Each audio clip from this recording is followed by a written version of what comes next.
Welcome to HP Fanfiction. Support me by subscribing the channel. Also, like and share the video to keep me motivated to make more videos like these. Albus Dumbledore was worried, very worried in fact. The expected alert from the wards that a portkey had been used within the grounds had reached him minutes ago, and yet there was no sign of a winning champion on the designated point of arrival. He had known for some time that he was assured a Hogwarts victory, as both champions from Beauxbaton and Durmstrang had been rescued from the maze 15 minutes ago.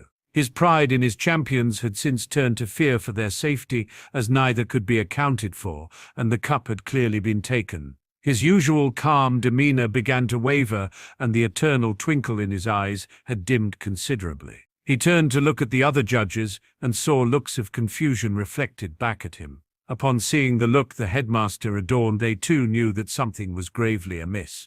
He looked towards the perimeter of the maze where he knew Moody would be patrolling, but could see no sign of him. He stiffened suddenly, an even deeper sense of fear creeping up his spine and settling into his very core. Moody. It was Moody who had placed the cup at the center of the maze. The previous school year suddenly flashed in front of his eyes, and his heart almost stopped in his chest. Moody was late to the feast. He was never late. Moody had avoided his company as much as possible this year. And he and Moody had been friends for decades. It was Moody who had investigated Harry's name being put in the cup in the first place, and came up with nothing. The Moody Dumbledore knew would not have stopped looking until he found something. Snape had been adamant that suspicious ingredients had been going missing from his stores. Boomslang skin, lacewing flies. He was suddenly aware at how foolish he had been, and now his laxity may have cost the lives of 2 of his students. He had simply put Moody's behavior down to his eccentricity and his desire for privacy in his later years. He stood suddenly and signaled to Professor McGonagall. She approached, looking confused and then equally worried when she saw the expression on Dumbledore's face. "Minerva, where is Alastor?" he asked as calmly as possible. "He took Mr. Crumb to the medical tent when he was brought out of the maze," she replied, unaware of the seriousness of the situation. Before she could question him, Dumbledore was already moving quickly towards the tent, so she followed him, wanting to know what had clearly flustered the usually calm headmaster. When he reached the tent, there was no sign of Moody, and Madame Pomfrey was treating Fleur Delacour for a variety of cuts and bruises she had received in the maze. Before he could utter a word to the strict nurse cut him off. "Albus, it appears that Mr. Crumb has been placed under the Imperious Curse and is very confused. He has no memory of being in the maze," she finished, clearly concerned for the young Bulgarian. Dumbledore looked towards Crumb and could clearly see the telltale glazed look in his eyes. He strode towards him, waving his wand in an intricate pattern, muttering under his breath. He found more than what he had expected. He had indeed been placed under the Imperious Curse, but his memory had also been wiped. "Poppy, where did Alastor go when he left the tent?" he asked the matron with a hint of urgency in his voice. She looked at Dumbledore confused, but shook herself from her momentary lapse to reply. "He said he was going back to the maze to wait for the other champions." "Albus, what is going on?" she asked, with her hands on her hips, back to her usual no-nonsense self. "Please, Poppy, remain here and tend to your patients," he retorted quickly, and left the tent before either woman could question him further. Pomfrey and McGonagall shared a knowing look before the latter left to follow. Dumbledore started to make his way towards the castle, now having a very clear idea on what had happened. He had been duped, and now 2 of his students and friends' life hung in the balance. He knew the real Alastor had to be close by. He would be needed for the vital ingredient to pull off such a plan. He quickened his pace, the fear within him giving way to a cold fury, a fury he hadn't felt in decades.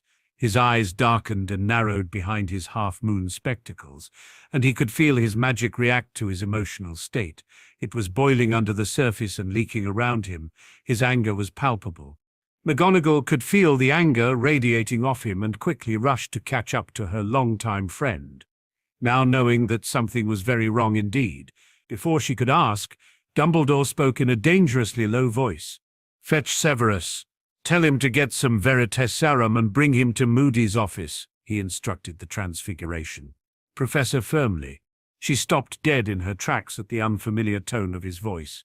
This was no longer the docile, lemon-drop-eating, strange-humoured headmaster everyone had become accustomed to. This was the man that had saved the wizarding world from Grindelwald all those years ago, the man that all would-be Dark Lords had feared since. She shivered at the fury she could sense, but quickly rushed away to carry out his request. Dumbledore made his way to the 4th floor, his wand gripped tightly in anticipation for the coming confrontation. He reached the door and steeled himself before taking a deep breath. He could hear muffled voices beyond the heavy door, and before he could comprehend his own actions, he had already given his wand a sharp flick, sending a blasting curse at the obstacle before him. The door exploded inwards, splintering into thousands of tiny pieces. When the smoke and haze had cleared, he entered the room, seeing Moody clearly unconscious on the floor next to his open trunk in the corner of the office. He quickly bound the unconscious form and stuck him to the wall with a simple sticking charm. He heard a faint cough coming from the open trunk and made his way over. Looking down into the depths, he could see a very thin and dishevelled Alastor Moody, minus one eye and one leg. "The bastards got the jump on me, Albus, Crouch, Pettigrew, and some weird baby thing," he said, clearly disorientated after his ordeal. "Crouch?" Dumbledore asked. "Barty Crouch?" he asked, surprised. "Junior, Albus, that's the shit up there with you now, with my eye and damned leg." Moody growled, clearly angry. "Minerva and Severus are on their way here now, Alastor. We will have you out in a moment." Dumbledore replied, relieved that his friend was at least alive, although a little worse for wear. He turned to look at the impostor, only to be met with the sight of a man he thought dead for many years. The leg and eye belonging to Moody had fallen to the floor, as the man had taken his natural form, the form of Bartimius Crouch Jr. He looked considerably older, his sandy brown hair streaked generously with grey, and the lines and wrinkles in the face and around the eyes told a story of an exceedingly difficult time in Azkaban. He was roused from his thoughts by a sharp intake of breath coming from the doorway behind him. Turning, he saw the looks of surprise on the face of the usually stoic Snape and McGonagall. "Is that—" McGonagall began, only to be interrupted by Dumbledore. "Yes, I'm afraid it is," he cut in. "Minerva, Alastor is in the trunk and in need of medical attention. Please help him to Madame Pomfrey. Myself and Severus will handle this." He finished waving his hand towards the trunk without taking his eyes off the incapacitated man bound to the wall. McGonagall pursed her lips and went about her task, knowing that it was not the time to protest or question the headmaster further. She fetched the discarded eye and leg from the floor and levitated the real Moody from the trunk. She exited with the still grumbling Exoror, leaving Dumbledore and Snape alone with the prisoner. Snape moved to stand next to Dumbledore, rolling up his left sleeve as he did so, revealing a very prominent tattoo on his forearm, which Dumbledore looked at and sighed deeply, rubbing his eyes beneath his spectacles. "Does this mean what I think it means?" the potions professor asked with an air of apprehension in his voice. It was clear that although he was trying his best to remain calm, he was more than a little nervous knowing what would be asked of him. "I fear it is my boy," Dumbledore replied, looking every year he had lived and equally saddened. "Young Harry and Cedric are yet to return from the maze, and the portkey warning alerted me to the cup being claimed close to an hour ago now. And you think that the Dark Lord may have them?" Snape asked, no longer seeming nervous, but slightly bitter at the mention of the Potter boy's name. Dumbledore sighed again with slight exasperation, knowing that his potions master had no lost love for Harry. Based on his past history at this school, it would seem that it is a fair assumption to make. He replied, keeping his frustration towards Snape and his views on Harry to a minimum. Snape curled his lip in a sign of distaste. "Ah, yes, the boy's history at school, which you insist in not sharing, Albus, not even with the staff here." Snape retorted in a mixture of annoyance and curiosity. "They are not my stories to tell, Severus, as I have said time and time again," Dumbledore said irritably, having had this argument several times with several members of staff. "Suffice to say, Harry is a very remarkable and gifted young man, and if you could see beyond your petty differences with his relatives, you may see it yourself. Despite what you think, Harry seeks neither fame nor glory for his feats, but I dare say if he did, he would be much more revered and reviled in our world than he ever has been. All he wants is to be normal Severus, and yet society will never allow that, he finished sadly. However, now is not the time to discuss Mr. Potter and his many achievements. Please administer the Veritas Serum to our guest, so we may see what we can learn from him. Snape knew a closed discussion when he heard one, but it did not stop him feeling agitated towards the headmaster and his aloofness when it came to Potter. He stepped forward and angled the vial of potion to allow 3 drops to fall into the already open mouth of Crouch Jonah. He stepped back, drawing his wand from his sleeve, and with a muttered "Emnervet," the unconscious man began to stir, his eyelashes fluttering open to reveal his glazed blue eyes, showing that the potion had taken effect. Without hesitation, Dumbledore stepped forward and began his questioning. "What is your name?" he asked calmly, not displaying the worry he felt. "Bartemius Crouch Jr.," came the monotonous reply. "Where are Harry Potter and Cedric Diggory?" Dumbledore asked, his voice now laced with a small amount of urgency. "If the portkey worked as intended, they would have been taken to Riddle Manor in Little Hangleton," he replied with a cruel smile. Dumbledore was truly shaken now. "Servatrix, get any and all information you can from him, then. Send for Amelia Bones directly and tell her to bring only auras she trusts implicitly. I will return as soon as I can," he finished, calling out for his Phoenix familiar. With a final look of disgust towards Crouch Jr., he disappeared in a flash of fire, leaving behind a confused potions master, annoyed that the headmaster had departed before he could open his mouth to speak. Snape scowled at the space where Dumbledore had only seconds ago been standing, but turned to further question the only remaining man in the room. He knew that tonight was going to be a long night. Breek. Harry Potter was not in a good place. He was on his knees, clutching the smoking remains of his phoenix feather wand. He knew his time was coming to an end. He had taken his parents' instruction and tried to run for the cup that would return him back to the safety of the castle and away from this hellish nightmare. It was not to be, however. His leg, bitten by the acromantula, had given out mere feet away from the trophy, and as he raised his wand to summon it to him, it was struck by an errant spell. All that remained was a smouldering slither of wood with a bright red feather protruding from the end, still smoking from its destruction, which he clung to regardless of its now useless state. He was exhausted, breathing heavily and quite severely injured. He looked at the colder growing corpse of Cedric with an unfathomable amount of sorrow. He replayed his parents' words throughout his mind. Hearing the love they had for him in their own words had given him his final burst of energy to make his escape, but alas, it was not enough to overcome the physical trauma he had sustained. The bite, the several torture curses, the exhausting duel with Voldemort, and the blood loss from the dagger wound given to him by Pettigrew had concluded in him finding himself in this position. Now he knew that all he had left to do was face his inevitable death, and he would be damned if he died on his knees, cowering at the feet of the man who had murdered his parents. Tom Riddle, the man who had mercilessly taken the life of both his mother and father, was stood only a few dozen yards away. The reason he had been raised by the Dursleys, the reason he had had a miserable existence, the reason he found himself how and where he was now. He would not die on his knees. He would look the bastard straight in the eye the same way his father had, and defy him to the last second, just as his mother had. There was nothing left to take from Harry Potter except his dignity, and there was no way he was giving up anything else to the murdering bastard who had already taken everything he held in his heart away from him. He was suddenly filled with a rage he had never thought possible. It coursed through his very veins like molten lava. How dare this bastard trap him and trick him the way he had, and only try to duel him when he was already wounded? He realized something in that moment. Tom Riddle was nothing but an opportunist. He really was a Slytherin through and through. The Death Eaters in front of him mistook his shaking for fear, but could not see the emerald fire that danced dangerously in the young man's eyes.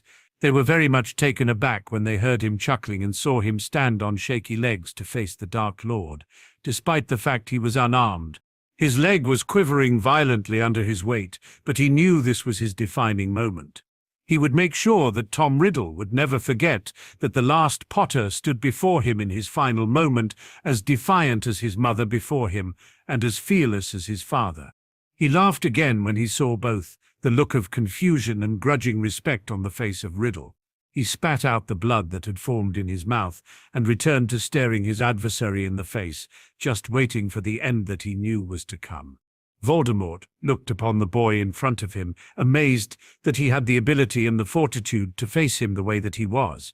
He could not help but respect the final stand that Potter was making. In this moment he saw the man that he would become, and he felt a shiver make its way up his spine at the thought of that coming to pass. He knew one day that Potter could have been his downfall, and he knew that he had been fortunate in his plan to bring him here and end it now before he could become a real threat. Knowing now that there was no way for the boy to escape, he allowed his wand to hang loosely at his side before addressing his foe. "I'm impressed, Potter," he said casually. "You have finally shown me why you have been considered my biggest threat all these years. I see the anger in your eyes, the desire for vengeance. You would have been quite the rival had you lived that long," he finished. The Death Eaters around him looked confused. Did the Dark Lord just praise a half-blood and a child? Did he just claim that this boy was his biggest threat? They believed that Potter had gotten lucky 13 years ago and that it was he had been nothing more than a setback in the Dark Lord's plans. They could not see the potential that Potter had. As far as they knew, he was not a remarkable wizard and was not overtly talented. Lucius Malfoy, in particular, was very confused. He had had his son watch Potter from day one, and by all accounts Potter was mediocre at best. Had his son missed something? Or had he simply let his jealousy cloud his judgment of the young man stood in front of him? He looked into Potter's eyes and saw the fire that burned within them. A bright emerald fire that he would not forget resided there, and it made him feel uneasy. He swallowed back his unease with an audible gulp and looked back at his master to see the grudging respect etched on his face. There was something about Potter that he was wary of, and Lucius Malfoy detested being wary. "I offered you the chance to stand by my side in your first year at Hogwarts. Harry, do you remember? Of course you do. You foolishly turned down my offer, but I stand by what I said. You would have been great. Together we could have been great," he finished, ignoring his followers around him. "But Lord Voldemort only offers his hand once, Harry. You refused, and now you die a pointless death for nothing," he spat in anger. Before he could raise his wand, the young man dared to laugh at him again, and Voldemort thought for a second that he had simply gone insane. Harry found himself amused by the speech. He wasn't sure if he had lost his mind. All he knew was that he was no longer scared. In fact, he was now looking forward to it all being over. There would be no more pain and no more fear. He would finally be reunited with his parents, which he had always desired more than anything else. He had dreamed that he could bring them back, and they could live happily together as they should have been able to, but he had long since given up on that dream of folly and childish wishes, and had resigned himself to the fact he would have to wait until his end before he could see them again. He knew his luck would eventually run out, but he did not expect his time would come to a close so soon. But now he accepted it had, and the prospect of being with his family had made him quite impatient for it all to finally be over. He gave a final laugh before looking at Riddle critically one final time. The anger he felt was pulsing through him, but he composed himself. He would show no more weakness. "You're right, Tom. I did refuse you then, and would now," Harry stated with satisfaction at the anger he could see in Voldemort's eyes at the casual use of his given name. "You're a coward, Riddle, attacking people in the dead of night, torturing harmless, innocent wizards, witches and muggles. I would rather die 1,000 times than join you. I doubt you have had an honest fight in your life." He spat, his anger showing in his voice. "Yeah, you'll kill me, but there will always be people who will stand against you, and one day you will be where I stand now, and I hope that who is holding that wand shows you the same kind of mercy you have shown in your life." He spat again, favoring his injured leg. "Fuck you, Tom." "Riddle," he finished, spitting blood at Voldemort's feet, wearing a cruel smile. Voldemort was shocked, but the shock quickly turned to anger. "All who stand against me will fall just like your foolish parents, and now you—" he screamed in rage. He leveled his wand at Harry, the tip already glowing an eerie green. "Avidada Kedavra," he shouted with all the hatred he could muster. But before he even began his incantation, a thick, opaque black fog had rolled in and surrounded him and his Death Eaters. He knew his aim was true, and that from this distance there was no way he could have missed with his spell, but he was furious that he would not see Potter fall. A gentle single popping sound permeated the silence, followed quickly by another. He furiously waved his wand, dispelling the fog, to find the spot where Potter had stood was now empty. All that remained was the no longer smoking remains of his destroyed wand. He knew his spell had hit, and he knew that Potter could not apparate through the wards around the graveyard. He was confused and furious. Someone had taken the corpse he planned on parading through the streets of the wizarding world to show that he could not be stopped, not even by Harry Potter. He took some comfort in knowing that Potter was finally dead, but he wanted that corpse. He screamed again in rage, sweeping his wand and leveling the remaining tombstones in the graveyard. Someone would pay for this travesty. Break. He watched through his steel-grey eyes from the edge of the graveyard. He knew that this day would come, but he had not expected it so quickly. He knew that Voldemort had not truly been killed 13 years ago, and had used that time to learn as much as he could about the man. It had been difficult. According to the wizarding world, he had died not long after the fall of the Dark Lord, but in reality he had spent the last 13 years preparing for his inevitable return. He had learnt many months ago from the Muggle newspapers about the disappearance of Frank Bryce, the Riddle's gardener, and vowed to keep vigil on the property from then on. He had the property watched continuously through his elves, but had learnt very little. He was aware that wards had been placed around the property, simple wards only. Muggle-repelling, anti-apparition, and basic notice-me-not charms, but no people had been seen entering or leaving the property until tonight. His elves had alerted him to what was happening, and he quickly made his way here. He saw the other boy, brought along with Potter, murdered needlessly in cold blood, and knew if he didn't act, then Potter would follow shortly. He watched in anger and sadness as Potter was bound to the tombstone and had his blood stolen to be used in that disgusting potion by the fat rat-looking man. He watched in a mixture of awe and horror as Voldemort rose from the cauldron, and equal fury as he tortured an unarmed and defenseless Potter. He witnessed Potter stand against him even though it was a helpless situation and the odds were against him. He watched their brother wands connect and felt a sense of pride fill him as Potter bested the Dark Lord. He watched the shades emerge from the wand, although he could not hear what they were saying. He could see the determination appear in the boy's eyes. He saw Potter fall, and his heart filled with dread. He heard Potter laugh and thought, as the Death Eaters did, he had finally snapped and lost his mind. He saw Potter stand and look at the Dark Lord defiantly, and saw an all-too-familiar look in his eyes, a look he hadn't seen in many, many years. He could not be prouder of the boy in that moment. He swelled with joy at the memories that look had awoken within him. He would have attempted to save the boy because of his own history, but now he was determined. He could see the potential in him, the same potential he had himself witnessed all those years ago. Upon seeing that look, he knew the boy was the best hope of someone ending the Dark Lord once and for all. He tore at the anti-apparition wards furiously, knowing he had to work quickly and precisely to pull his plan off.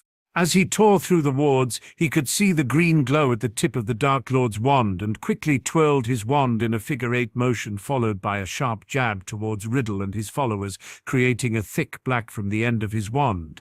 When he was sure he would not be seen, he apparated behind the boy, only to see him hit full-on in the face by the killing curse. He caught him as he fell backwards, seeing an inky black substance pouring from the infamous lightning bolt scar, followed by an ear-splitting screech that made him recoil in nausea at the reek of the darkness he could feel. The black inky mass dissipated quickly, and he checked for a pulse, not expecting to find one present. Shockingly, it was there, very faint, but there. He disapparated home with haste, knowing he needed to be quick to save the boy's life. Break! Albus Dumbledore arrived in the graveyard in a flash of fire, wand in hand ready, only to hear the telltale cracks of several people disapparating before he could catch his bearings. He looked upon the scene of destruction with his keen eyes, trying to discern what had happened. It was clear that quite the fight had taken place, and he held on to the small glimmer of hope that his students had managed to hold off Voldemort long enough to escape. The feeling was short-lived, however, as he spotted the lifeless body of Cedric Diggory only a few feet to his left, and the Triwizard Cup discarded next to him. A sad, silent tear escaped him as he mourned the needless loss of a fine young man. He composed himself quickly, knowing that Cedric could no longer be helped, but there was still hope for Harry. He approached the enormous cauldron and peered inside. He frowned at the unknown potion, but could sense a few of the ingredients: flesh, blood, and bone. He felt queasy, knowing that nothing good could be born from such a concoction. He abandoned his musings in search of any sign of Harry and was caught short when he came upon the broken remains of his wand. He picked it up in a shaking hand, feeling the warmth of his familiar radiating from it. Fawkes trilled sadly at the destruction of a wand he had helped create, and trilled again in an even more melancholy manner at the thought of the loss of the wand's owner. Dumbledore sighed, wiping away the tears that he was unaware had formed in his eyes again, and fired off a Patronus to Severus, asking him to send Amelia Bones to the graveyard as soon as possible. He continued with his investigation of the area, piecing together what had happened. He felt the expected presence of Tom Riddle, being very familiar of the types of spells he used. He felt the all-too-familiar presence of his more prolific followers, having come across them many times during the last war. He found the ward lines and ran a diagnostic charm to see what types of wards had been created. He frowned at the results. He ran the check again to be sure he was seeing the outcome for what it really was. There was no denying it. There were signs of an anti-apparition ward, but the ward had been broken by a very skilled wizard. The presence was somewhat familiar to Dumbledore, but he could not place it. The wizard had concealed himself very well. He checked the graveyard again for any other sign of the wizard, and was again surprised and confused to find a sudden sharper presence of the individual's signature, where he had found the remains of Harry's wand. The sudden presence led him to believe that whomever it was had apparated directly where Harry had stood, and away again. He knew that he would learn little else from here, and could only hope that this person was an ally, and had managed to help Harry escape. He knew that it was important to find Harry if he was alive. There were things he needed to know, and he just hoped that he would be forgiven for withholding so much from the boy. If Harry had not managed to survive, then Dumbledore knew that the coming years would be very dark indeed. Without their beacon of hope and savior, the wizarding world will crumble to dust without much resistance, and Tom Riddle would exert his will upon them all. "Do you think it's possible he escaped?" he asked his still trilling familiar. Fawkes paused and cocked his head to the side, his black beady eyes focused on his long-time friend. He screeched a long, hopeful note, eliciting a deep feeling of hope within the headmaster, who simply stroked the bird's plumage and smiled gently, his eyes regaining some of their usual twinkle. "You're right, my friend. We have to have faith in Harry. He has certainly overcome the odds enough times now for me not to count him out." He finished, feeling a little more calm, knowing that there was still some hope that the boy was okay. He knew that if Harry had been captured and taken away by Tom, that he would soon be made aware of it. Tom would be compelled to boast and would feel no need to hide in the shadows with the death of Harry. He knew not many would truly stand against him if Harry fell to his wand. He was sure that Harry had not yet been killed, as he could still feel the presence of the blood wards he had erected at Privet Drive, and if he were to die, the wards would fall immediately. He would alert Amelia to his disappearance and hope that a combined effort could find Harry alive and well. He was broken from his thoughts, but the arrival of the head of the DMLE and two of her auras. They hadn't always seen eye to eye, but Dumbledore knew she was honorable, if nothing else. She herself had lost most of her family during the last war, and he knew he could have a powerful ally in Madame Bones. "What the hell is going on, Dumbledore?" she asked impatiently. "The school is in uproar, wondering what is happening, and the press is having a field day shouting about you and your incompetence." She faltered, seeing the grim look in the eyes of the chief warlock, and faltered further still at the sight of the body of Cedric Diggory. Dumbledore sighed again, a sad sigh. He explained everything that had happened to the director and her two auras, who simply gaped at what they were being told. When he was finished, Amelia looked simply dumbfounded and overwhelmed by all she had heard. "Fudge will never believe it," she managed to stammer out after composing herself for several moments. "He won't believe until he sees it for himself, and with Lucius Malfoy pulling his strings, he will simply ignore everything. What the hell can we do, Albus? What do we tell the Diggories, and what about Potter?" she asked, firing the questions quickly, not waiting for a reply. We tell them the truth, Amelia. That's all we can do, and hope that people see the truth for what it is, and Harry is very resourceful. Believe me, there is very little in this world that would cause our young Mr. Potter real trouble. He chuckled in fondness at the memories of Harry and his perchance for finding himself in situations and coming out on top over and over again. Before she could scold him for his inappropriate laughter, he raised a placating hand. Mr. Potter is a very capable wizard. I will not divulge the unknown specifics, but suffice to say he has done things that most would deem impossible. He mastered the Patronus charm at 13 years old and drove off all 100 Dementors that Cornelius had deemed fit to guard Hogwarts after Sirius Black escaped. Dumbledore said, satisfied at the look of awe on the faces of the Aurors and the head of the DMLE. That's impossible. No one can drive any more than a few Dementors at a time. The young female Auror retorted disbelievingly. My dear Nymphadora, I can assure you that it is in fact possible, as young Harry himself did it, and had he not, he and his godfather would have suffered a most unfortunate fate. Dumbledore replied, amused at the young metamorph's constant changing hair color. Why would Potter save Black? He betrayed the boy's parents to the Dark Lord.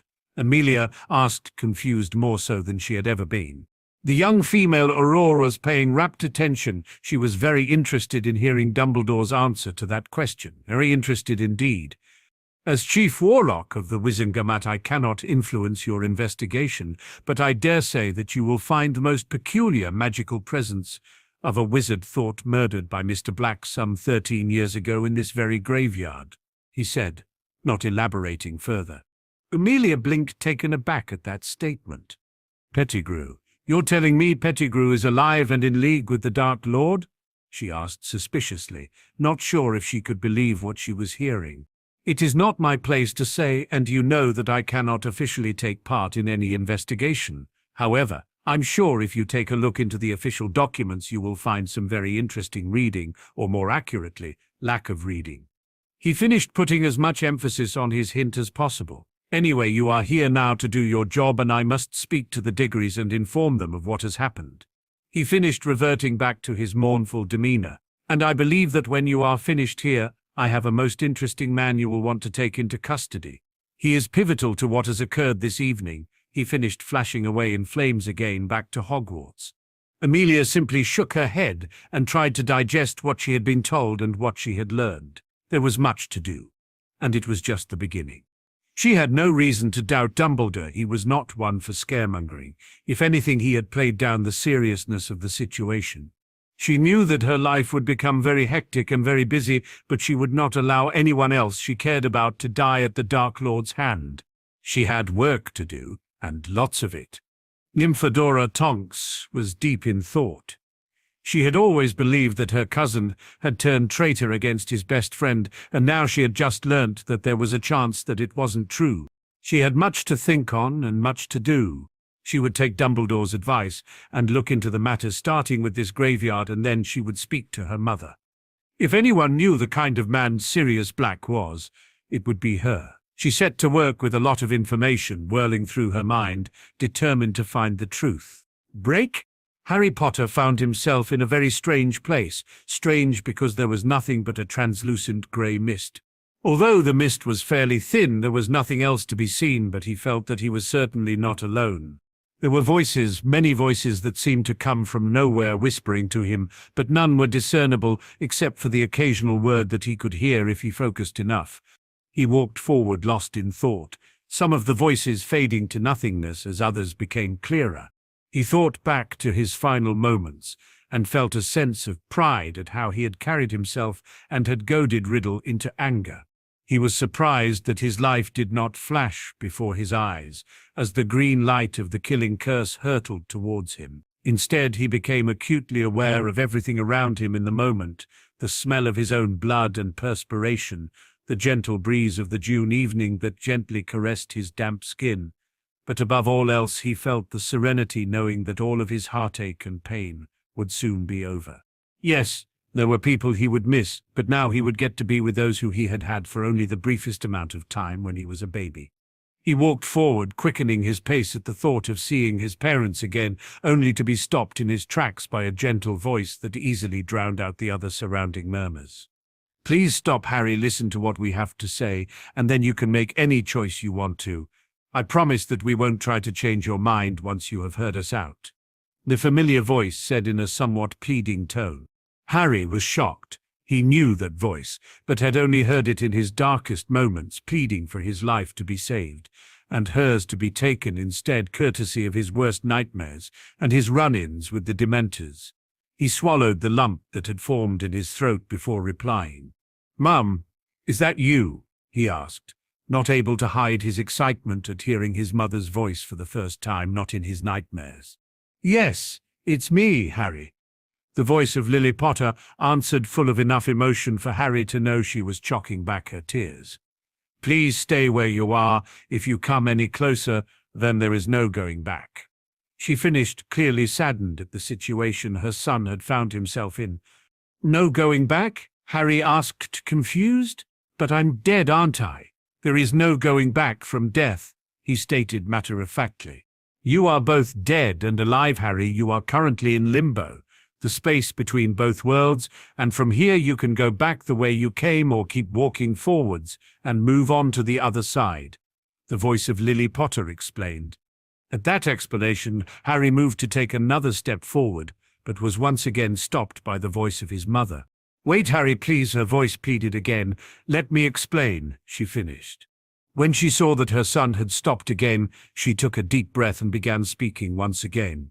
"Your soul was tainted by an essence of Voldemort from when he attempted to kill you as a baby, and when the curse hit you, it removed the taint from you.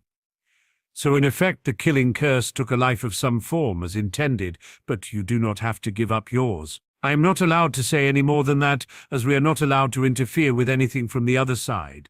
If I said any more, I would be cast out from this place, and we would never be able to see each other again," she said in obvious frustration. "You have the chance to go back," she continued. "You can try to stop Voldemort and save your friends and all those you care about, or you can walk forward and pass on.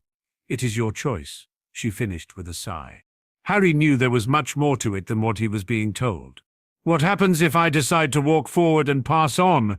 he asked in a calm voice that did not reflect his turbulent emotions. The voice hesitated before sighing. "All I can say is that there will be very dark times on the other side. There are very few who will stand against Voldemort, and those few will likely fall." The voice replied, "Like it or not, Harry, these people look to you as a beacon of hope, and without you there will be reluctance to fight." "But I'm just me. I'm just a boy," he replied, frustrated. "No, Harry, you are not just a boy. What you did and how you faced death in the graveyard is what separates you from everyone else. You fought back, and even when you knew the end was coming, you did not beg or plead for your life, as almost all others would. You accepted your fate and showed Voldemort something he had never seen, unwavering bravery in the face of death. The only person who he fears is you, Harry. He could not kill you as a baby, and now he believes he has succeeded. How do you think he will react, knowing you had again survived his attempt at killing you? It will give everyone hope that he can be stopped, and I'm sorry, Harry, but you are that hope as much as you don't want it to be," she explained sadly to her son. Harry was confused and frustrated. "Why does it have to be me? Why can't someone else do it just for once? I am ready to die. I want to die. I want it all to be over." "How can you ask me to go back now after everything I've had to deal with? Every time things go wrong, everyone turn their backs on me, then it's left to me to deal with it all, and then it starts all over again." He finished breathless from his outburst, his eyes welling with tears. He took a deep breath before continuing. "I've had enough. I just want it to all be over. So why should I go back and help them only for them to hail me as a hero when it's convenient for them, and then be shunned all over again when it's all over?" he asked in anger again. Before the voice of his mother could reply, another voice was heard above the whispers. "Because that is who you are, Harry." A deep masculine voice answered, "You don't see yourself as a hero, but you simply do what is right. You don't do it for the adoration and approval of others, and you don't do it for the fame and glory. You do it because you can, because you know that it is the right thing to do. You are different to the others. You have the courage to fight the fight that they can't, and you have the potential to succeed. If worst comes to worst, then he will kill you again, and you will find yourself back here. But we both know that if you step forward now, you will never find peace here, knowing that you could have been that difference. You are a Potter. We stand against tyranny. We fight the battles that others can't because that's who we are, and that's what we do, and always have. You can't change who you are, Harry. You can't fight what is in your blood. Who do you know that can stand and face Voldemort the way you have, and end him? I saw that look in your eyes as you faced him at the end. You wanted to kill him, and had you had a wand, you would have done everything you could to do it. He killed your parents and condemned you the life that you have had to live. Are you really going to let that go and let him do that to countless others? I think not. The voice finished its speech. Harry stood stock still, absorbing the words that had been spoken to him. In reality, he was clinging to a final strand of hope that he wouldn't have to go back, but he had unknowingly already resigned himself to it. What about Dumbledore? He asked, partly out of desperation. He is the only one who Voldemort is afraid, he stated. Dumbledore is a very old man, Harry, and he has fought his fight. This is a fight for a younger man. Voldemort does not fear Dumbledore. He has simply struggled to defeat him in the past, but those times are behind him now. Dumbledore could still hold his own against him, but he does not have it in him to finish him magically or morally. He has his reasons, but they are his to tell you. But Dumbledore will not take a man's life, no matter how necessary it is, the masculine voice replied. It was then that Harry knew he had to go back.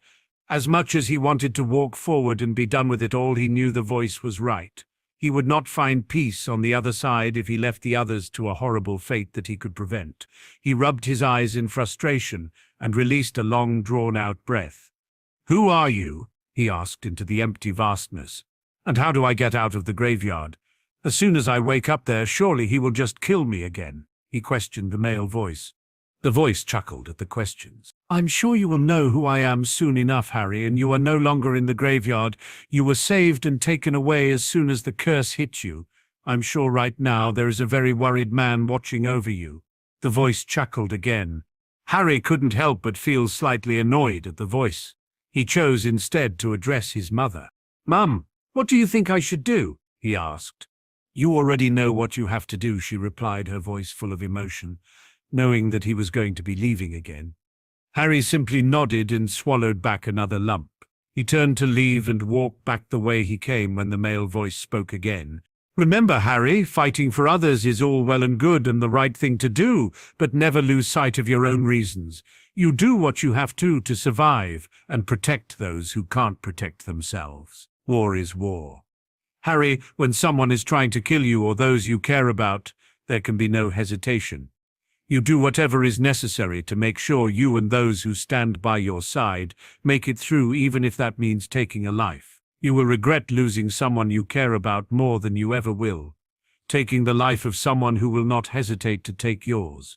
Know your enemy, Harry, know what you are against, and know your blood and what it is you fight for. Fight fire with fire. It's the only way you and those you care about will make it through this alive." The voice finished, no longer chuckling with amusement. "I will," Harry simply stated, now aware of how different things would be. "I will," he whispered to himself before stepping again towards where he came from. Break. Harry woke, taking in his surroundings. He was in a dark room decorated mostly in ornate oak furniture. There were various paintings on the wall and a thick chocolate rug on the heavy wooden floor in front of a crackling fire that was surrounded with a simple stone placing. He tried to move but found himself quite stiff, and his joints protested against his attempts. The stiffness of his joints aside, he felt much better than he had expected. He felt that he was breathing easier than he ever had, and that a huge burden had been lifted from him. He felt light and knew that it must be from the taint of Voldemort being removed from him. He turned his head to take in the rest of the room, only to be faced with a pair of sharp, penetrating steel-grey eyes that betrayed no emotion. The man sat beside him in a simple armchair was old, not as old as Dumbledore, but fairly advanced in his years nonetheless. He had the look of a man who had seen and been a part of much in his life. He was not heavily scarred, nor did he show any wounds, but the eyes told the story of a truly hardened man, a man who had faced and overcome much adversity in his time. Harry swallowed nervously and attempted to moisten his dry mouth in an effort to talk through the nervousness he was feeling. "So you finally decided to wake up, Mr. Potter?" the man stated simply in a neutral voice. "It is about time." Harry swallowed again at the man's casual tone. "Who are you?" he managed to ask. "How long was I out?" The man looked at Harry with a penetrating stare that seemed to see straight into his soul. "You have been unconscious for 3 days, the man stated. "And as for who I am, my name is Arcturus Orion Black, your great-uncle on your father's side, and I believe we have much to discuss and much more to do," he said gravely. The last 3 days had gleaned very little information for Albus Dumbledore. No matter how often he told himself that Harry was okay, he couldn't help but worry deeply for the missing teen. He knew that he was alive at the very least and sure that he was not in the clutches of Tom Riddle. Had he been, he would surely know by now. Severus had gotten very little useful information from Crouch Jr., who was unaware of what the plan entailed after Harry was transported to the graveyard. He was finally taken into custody by Amelia Bones and nothing had been shared about his fate. Dumbledore was sure that when Fudge became aware of the Azkaban escapee, he would use every one of his resources to sweep all existence of the man under the proverbial rug. A large part of the last few days had been spent both answering and avoiding questions about the fate of both of the Hogwarts champions. It was not that he was unwilling to answer the questions, but he wanted to be sure of all the facts before he shared the information he had. He simply wanted to make a solid statement that could not be easily dismissed.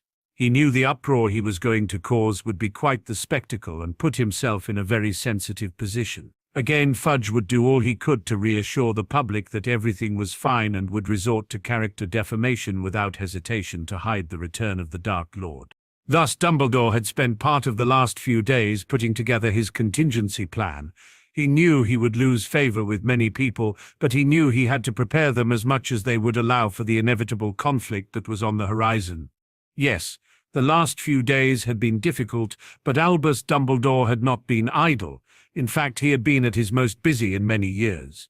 Currently, he was stood at the podium in front of the teachers' table at the leaving feast, and had the room's undivided attention. There was no need to raise his hands to signal for silence, as everyone in the Great Hall had been rather subdued after recent events for whatever personal reasons they had. He let out a long breath before addressing his audience. "Welcome to the end of year feast," he began neutrally. "I wish we were celebrating what has been overall a successful year. We have had the pleasure of 2 other schools for the majority of our term here this year, and it has been a pleasure to host them. I would like to thank Madame Maxime and the currently absent Headmaster Karkaroff for making the journey here and sharing our grounds and castle with us." He finished clapping towards the foreign students and the remaining staff member, eliciting a subdued round of applause from the Hogwarts students and staff alike. "Now, I know you have been patient the last few days in regards to the fate of the Hogwarts champions." His speech was cut off by the students murmuring to each other, so he raised his hands to silence them, to which they obliged. Both champions took the cup at the same time, so the result was a draw between Mr. Diggory and Mr. Potter, he informed the room. The murmuring began briefly again, but stopped as quickly as it started, all knowing that the headmaster had not finished. However, both champions, upon touching the cup, were transported to another location far away from Hogwarts, where tragedy struck, he explained sadly. The students at this point looked both confused and concerned. There is no easy way to say this, but Cedric Diggory was murdered by Lord Voldemort, and Harry Potter, as of 3 nights ago, is missing and his current condition is unknown, he finished sadly. The shock was so much that all failed to react to the use of the Dark Lord's name. The reactions in the room were very mixed. The staff were simply horrified. The Gryffindor table had expressions of complete and utter disbelief. The Ravenclaws looked both saddened and contemplative. The Slytherins had the most mixed reactions. Some looked terrified, some completely neutral, and others entirely gleeful. The Hufflepuffs were simply inconsolable. Cedric was popular with all in his house, and his loss was felt across its entirety. Aside from the gentle sobbing emanating from some, the room was stone silent. Very little of the feast was consumed, and it was an entirely silent affair, all lost in their own thoughts. The silence continued as they left the hall broken, but was broken by a comment from a sixth-year Hufflepuff student. "I bet Potter had something to do with it. He probably sacrificed Cedric to save himself, and then joined you-know-who," he muttered to his friend quietly, but the sound carried to all around in the silent entrance hall. Everyone froze at his statement, many looking disgusted at his accusation. Before anyone could reply, a blurred figure broke through the crowd and punched the offending boy on the jaw, eliciting a sickening crunching sound before he hit the floor. Standing over him was a murderous-looking Neville Longbottom, rubbing his already swollen hand. "You stupid bastard," he roared. "Harry's parents were murdered by that prick. Why the fuck would he join him?" He finished, trembling with rage. "What is the meaning of this, Mr. Longbottom?" A sharp voice cut across the hall. Turning to face the voice, Neville was faced with the entirety of the staff, many looking surprised at the reaction of the usually passive boy. He swallowed deeply, but stood firm. This moron accused Harry of turning Cedric over to Voldemort and then joining him, Professor McGonagall, he said, not wavering under her stern glare. Her eyes softened slightly, but her lips were still tightly pulled together in a thin line. "Be that as it may, we do not resort to Neanderthal measures to demonstrate our distaste at somebody else's opinion. We are civilized people, Mr. Longbottom. You would do well to remember that," she scolded him. "That will be 20 points from Gryffindor, and had this not been our final day here, you would be serving a week's detention," she finished. "And that will be 50 points to Gryffindor," the voice of Professor Sprout cut in, "for showing great loyalty to a friend and defending a fellow student's honor when he was unable to," she continued. "Some members of my own house could do with showing the same loyalty as Mr. Longbottom here, and Mr. Bradwell," she said, addressing the grounded boy. "You and I will be having a conversation about such a slanderous accusation. That will be 50 points from Hufflepuff." Mr. Potter and Cedric, she choked back a sob at his name, had become very good friends throughout this year, and there is no doubt in my mind that Mr. Potter would not have done anything intentionally to put Cedric in danger. You would all do well to remember that, she finished before walking away, clearly in tears. All in the entrance hall made their way to their respective common rooms, pondering what they had been told. Tomorrow they would head home for the summer, for some much-needed space and time away from the castle. All knew the coming months would change things in their very world, and had a lot to digest and think about. Break. Albus Dumbledore returned to his office, contemplating the reactions of the students to his announcements. He knew that word would reach parents and the general public by morning, and the repercussions were likely to be quite dire for him, but he only cared for the truth, and he had only given the truth as he knew it. He was broken from his musings by a gentle tapping on the window. He opened it to a very beautiful black eagle owl with very observant amber eyes. The red envelope snatched his attention away from the regal-looking creature, and he sighed as he removed it. "And so it begins," he murmured, opening the howler. He was surprised to not hear the usual screeching that came accompanied with such an envelope, but a gentle, strong and dignified voice spoke a little above a regular speaking volume. "Potter is safe and sound. You have my magical vow," the voice sounded. Once finished, a silver glow surrounded the paper sealing the vow, and then burst into flames, leaving not even ashes in its wake. The owl flew out of the still open window, its message delivered and job completed. Dumbledore frowned. He was sure he knew that voice, but simply couldn't place it.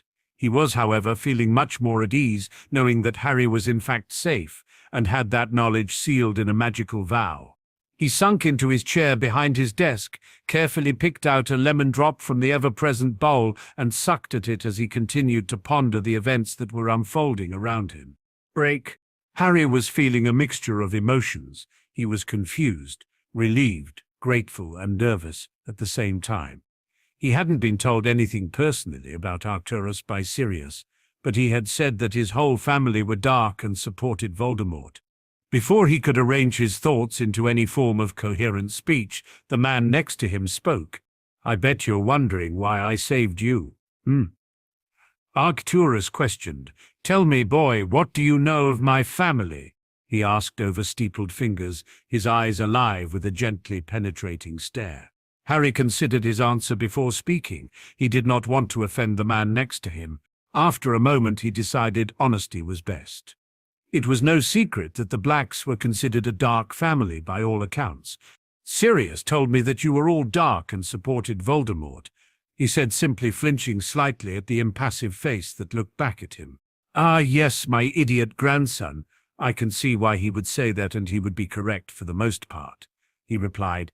Most of my family are supporters of him. Hell, even I was at one time, he said to a surprised and slightly panicking Harry. What changed? Harry asked nervously. The very thing we have been discussing, he answered. Family, he finished simply. Harry looked confused, but before he could ask the question, Arcturus answered. The last 2 wars have all but decimated the Black family, he started. We have lost many on both sides of the conflicts. Yes, believe it or not, some fought for both Grindelwald and Riddle, and some fought against them. My older brother Perseus and my father, both for Grindelwald, and both died. My brother in battle, and my father murdered because he refused to fund the effort further. After his death, he continued, after that I became disillusioned with the war and the ambitions of Grindelwald. I figured that being a Black meant nothing to him, and knew that if he was to succeed, our way of life here would change for the worse. So at 17 years old, I became the head of the family, a position I was never meant to have, nor had I ever wanted it. I had long ago accepted that it was not my destiny. Arcturus explained. Harry listened with rapt attention to the man.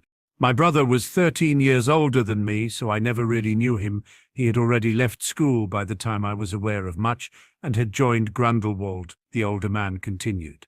But I was always told that blood is the most important thing in the world, and that stuck with me, even to this day, he added seriously. I hated Grindelwald for what had happened to Perseus, and for what he had done to my father. I wanted revenge. He laughed a hollow laugh that reminded Harry of Sirius and how he sounded when he spoke of Pettigrew. Anyway, I will come back to that part in a moment, he said, coming out of some clearly deep thinking. Needless to say, after the Grindelwald years, the Black family started to thrive again in the peace. Our numbers were still quite few, but our family was growing to what it had once been. That was until the first rise of Tom Riddle. He finished with a distasteful sneer. Many of my family rallied to his cause, and I could see a repeat of the last conflict, only this time it was much closer to home, and I knew it would be worse for us. So I personally opted to stay neutral, but foolishly allowed the family to make their own choices, knowing that if I forbade them there would be an internal conflict I couldn't cope with. Many of the family, my son Pollux namely, had already long since been allied with other dark pureblood families, the Malfoys and the Lestranges. He spat distastefully, being the more prominent ones, and was set to solidify the relationships through marriage. I gave too much freedom to the family, and I certainly paid the price for my laxity. He mused almost to himself. He shook his head. After Grindelwald fell, I certainly didn't expect another Dark Lord to rise so quickly, certainly not in my lifetime. He continued, needless to say, the war once again tore my family apart. My grandson Sirius was the only one who stood against Riddle, and all of the others followed him quite fanatically. Pollux died early on in the conflict, leaving Duella a widow who has since lived alone in isolation. Narcissa is still married to that prat Lucius and stuck with nothing more than an even more moronic version of him in her offspring. Bellatrix was sent to Azkaban and is still there, and Andromeda married a Muggle-born and fled the family as soon as she could. My son Orion was weak and simply allowed his wife to run his household to her own ends. The only thing she achieved was causing Sirius to flee the family, and Regulus being a fanatic just like her, he said almost to himself once again. Seeing the confused look on Harry's face, he elaborated. Regulus was Sirius's younger brother. He was quite the talented wizard, he said. We will come back to him later, he finished. Harry just nodded at the revelation of Sirius's brother and waited for Arcturus to speak again. The one loss I truly struggle with was that of my little sister Doria. He continued, suddenly betraying sadness in his eyes. This is where your part in this comes, Mr. Potter, he said, and was again wearing his impassive mask. Tell me, young Potter, what do you know of your family? he asked with what appeared to be a little amusement in his eyes. Harry thought carefully before he answered. Not very much, sir, he admitted, shrugging his shoulders. He had long since learnt not to ask about his family. It was, after all, a taboo subject in the Dursley home. I know my mum was a Muggle-born and my dad was a pure-blood, he finished lamely. Arcturus looked quite annoyed at Harry's lack of knowledge. He could not believe that the boy knew nothing of his family. Blood was important, had he not been told anything. Is that all you know? He asked stiffly. Yes, sir, Harry replied. I was raised by Muggles, and they hate magic. They told me my parents died in a car crash, and no one has ever told me about my dad's family before, he said, looking both apologetic and upset. Has Dumbledore never said anything? Arcturus asked, already knowing the answer. No, sir, Harry replied quietly. Arcturus looked even more annoyed, enough to allow a scowl to pass over his mask of neutrality. Well then, I guess it's time to learn about your blood, Mr. Potter, he said. I can't tell you much about your father. I met him numerous times, of course, mostly when he was younger and when he and Sirius visited before he fled. And I'm afraid I know very little about your mother, only that she was a Muggle-born, but she was a very talented witch, by all accounts. He finished.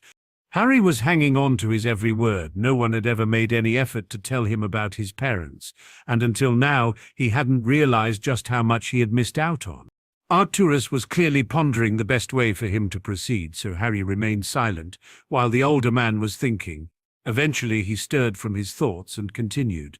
I can tell you much more about your grandparents than I can your parents, as I knew them well enough, he said thoughtfully. Do you know anything about them, Potter? He asked, suspecting he already knew the answer. No, sir, Harry replied again, feeling quite stupid by now. For a split second, Arcturus looked simply murderous before slipping back into his neutrality. Okay, then. I will tell you everything I know, and then you will understand how and why we are where we are now, he stated. We will start with your grandmother, Doria, he said, with nothing more than pride and fondness in his eyes and voice. Harry, though emotionally rather obtuse, could see that the woman in question meant very much to the man. Doria was my sister, a year younger than me, Arcturus began again. She was a very gifted witch and quite different from the rest of the black women. She was quiet and caring even before my father was killed, and after that she became more so. She was particularly protective of me. It was me who took care of her after my father was gone. Actually, I think she took care of me more, he added. She eventually became a healer, much to the surprise of everyone besides me. It was just in her nature, and I'm very proud of what she became, he finished, his grey eyes sparkling gently in the firelight. It was an even bigger surprise to everyone that she married your grandfather Charles, he continued, looking quite amused. I've never told the story of how they became married. It's very personal, and I'm sure they only shared it with those close to them, he explained. It is safe to say, however, that had my father lived, your grandparents would have never been together. The Potters and the Blacks were always too different, and there had never been a union between the families, he stated matter-of-factly. He looked thoughtful for a moment before shaking himself from his reverie. Doria would have been forced to marry into a darker family against her wishes, so in a way my father's death was a blessing in disguise. Doria was not inclined towards the family politics, and any marriage arranged by my father would have been a very unhappy one for her, he said with a slight frown adorning his face. Now, your grandfather was an honorable man, as tough as they came and respected by all. We found ourselves in similar positions, he also having lost his father at a young age. He was killed by Grindelwald personally, he clarified. So I have lost more than just my parents to Dark Lords, Harry thought to himself sadly. He was pulled from his thoughts again as the man spoke further. Charles was the same age as myself, and we went to Hogwarts together. I, of course, was in Slytherin as expected, and he in Gryffindor. I had been told about the Potters growing up, and your father certainly did not coincide with what I had been told. He was neither arrogant nor full of himself. He was a very gifted wizard, observant, quiet, very intelligent, and extremely formidable with a wand. He learnt the family magic from a young age and simply became a fierce warrior in his own right. At his prime, even Dumbledore would have been very reluctant to cross wands with him. That would have been a very interesting battle, he mumbled to himself. To hear that his own grandfather was on par with Dumbledore certainly surprised the teen. We had very little interaction at school. Even then, the house separation was prevalent, but we did share the occasional class and competed against each other in the school, dueling competitions, and I'm not ashamed to admit he made me look like an amateur, and I was certainly no slouch, gifted in my own right, he said, shaking his head. Charles was not taught to duel, he was taught how to fight by his father. There is a big difference, he added. We weren't friends, but we were never at odds. We respected each other very much, and for the most part kept our distance. We would share little more than a passing greeting in the corridor. That was until our 5th year, he said, frowning again. He sighed deeply before explaining. Doria was in the year below us, and as I said, rather quiet, to the point others thought that they could take advantage of her or that she was an easy target. He said, shaking his head again with a look of annoyance. It's probably easier if I show you, he said, suddenly coming to a decision. Elgar, he called loudly. There was a quiet pop as a reasonably aged house elf appeared in the room. Master called for Elgar, the elf asked. Yes, Elgar, can you bring me the pensieve, please? He replied, and with that the elf disappeared with another pop. Do you know what a pensieve is, Potter? He asked. Yes, sir, was the answer he received. Good, he replied. That will save me explaining it. The elf appeared again, holding a very ornate stone bowl which he placed on the bedside table before disappearing again, having carried out his task. Arcturus drew his wand and placed it to his temple, and removed a silvery strand which he immediately placed in the bowl. Harry stood and joined him, and one after the other they plunged face first into the surface. They appeared in what Harry immediately recognized as the Slytherin common room, which looked very similar to the way it had when he had been there during his 2nd year. The room was full of students talking quietly, but the older ones were clearly studying in various groups, scattered around the room. Harry saw a much younger-looking Arcturus sat at a table by himself, surrounded by a vast amount of parchment which he was studying intently. Suddenly the room became very silent. Harry turned to look towards the door and saw a boy stood in Gryffindor robes, with his arms wrapped around a clearly distraught girl wearing the robes of Slytherin. The boy was tall and fairly well built, with the telltale messy hair of the Potter males. His eyes were a deep brown, and Harry could immediately feel his presence and understood why his grandfather had been so respected. The fact that he had just walked into the snake pit and none had tried to confront him added to that image. The girl he had in his arms was very beautiful and regal-looking.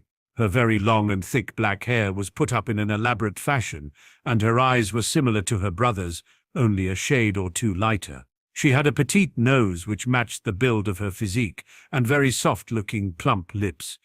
The sudden silence gained the attention of the younger Arcturus, who, at seeing his sister in the arms of the Gryffindor, raced across the room, looking both angry and concerned.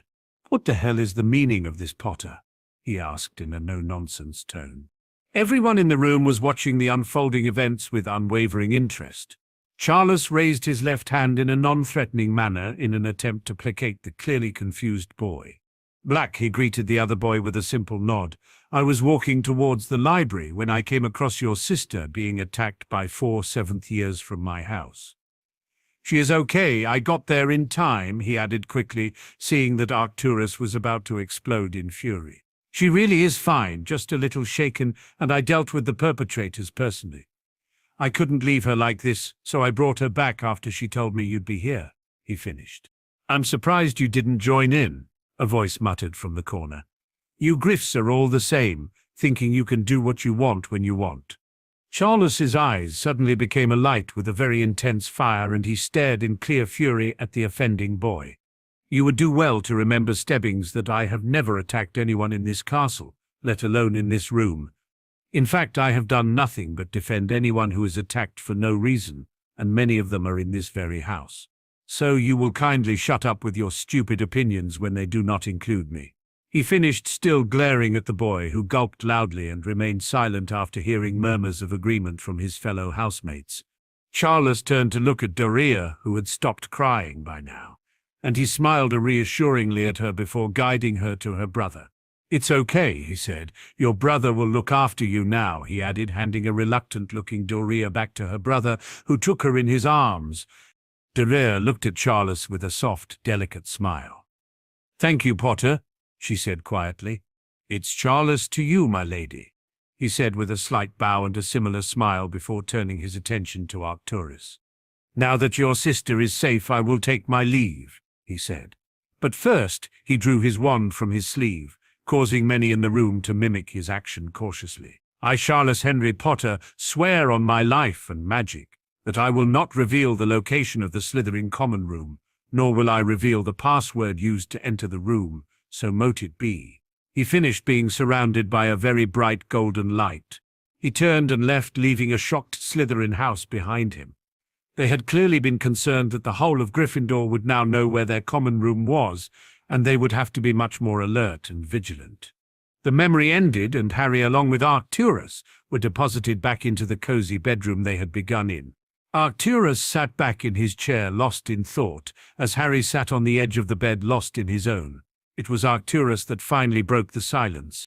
"That was the day that I gained the respect I have for your grandfather now. Not only did he save my sister, but he protected the rest of our house with his magical vow," he began again. "It wasn't until a few days after that I learned that the seventh years who attacked Doria would spend the next 2 weeks in the hospital wing recovering from what Charles did to them," he said, amused. "Charles lost his prefect badge and was given detention for the rest of the year, but that didn't faze him. He did what he felt was right, as he always did, and cared not for the consequences," he concluded, the respect evident in his voice. Doria became enamored with Charles, and he was very taken with her too. I would often see them exchange looks and the occasional smile, but they both knew they could not pursue any form of relationship. Neither of our families would allow it, so they remained apart. At the time, even I would have been hard pushed to approve of them, despite how much I loved my sister and respected Charles. The wizarding community would have been in uproar if a Black and a Potter were to be together. It would have been completely unacceptable. He finished, shaking his head in his usual way. "Anyway," he continued, "the last couple of years at Hogwarts were tense. The threat of Grindelwald separated the houses further, the closer the conflict came to our shores. Many supported him, particularly in my house, and many opposed him. It created a conflict within Hogwarts, and there were a few quite ugly incidents. Eventually we graduated, and all went our own ways to carve out our futures. Charles went to run the family businesses in his father's absence, who was away fighting against Grindelwald and his army, and I was training to join the dueling circuit, not expecting things to change so quickly and drastically," he said, looking thoughtful. "Doria was in her final year, so I went to America to train.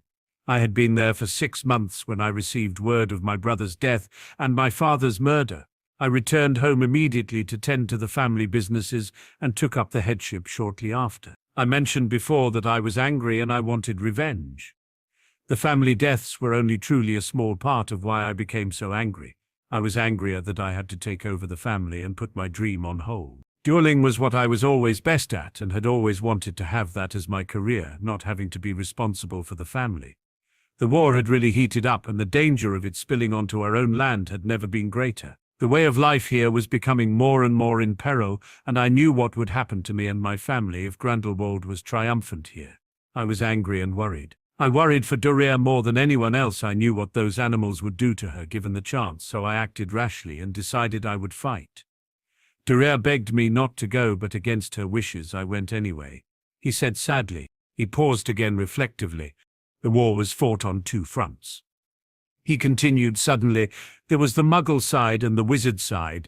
Grindelwald was pulling Hitler's strings and controlling the Muggle side while we fought against the wizarding army he had amassed. I found myself at Normandy, where the battle lines had been drawn, and attached myself to a group of French freedom fighters. I stayed disguised, hoping that if the war went badly, I would be able to salvage something in the aftermath," he said unashamedly. "One of the Blacks at some point had been an unspeakable, so I used the robes to hide my face, knowing the hood could not be removed by anyone except me. It wasn't long before I saw action and realized my mistake in trying to be anonymous," he said, grimacing. "I was completely out of my depth. Here, let me show you," he said again. extracting another memory. "This is my first fight and the day your grandfather came back into my life," he said fondly, and they again entered the pensieve.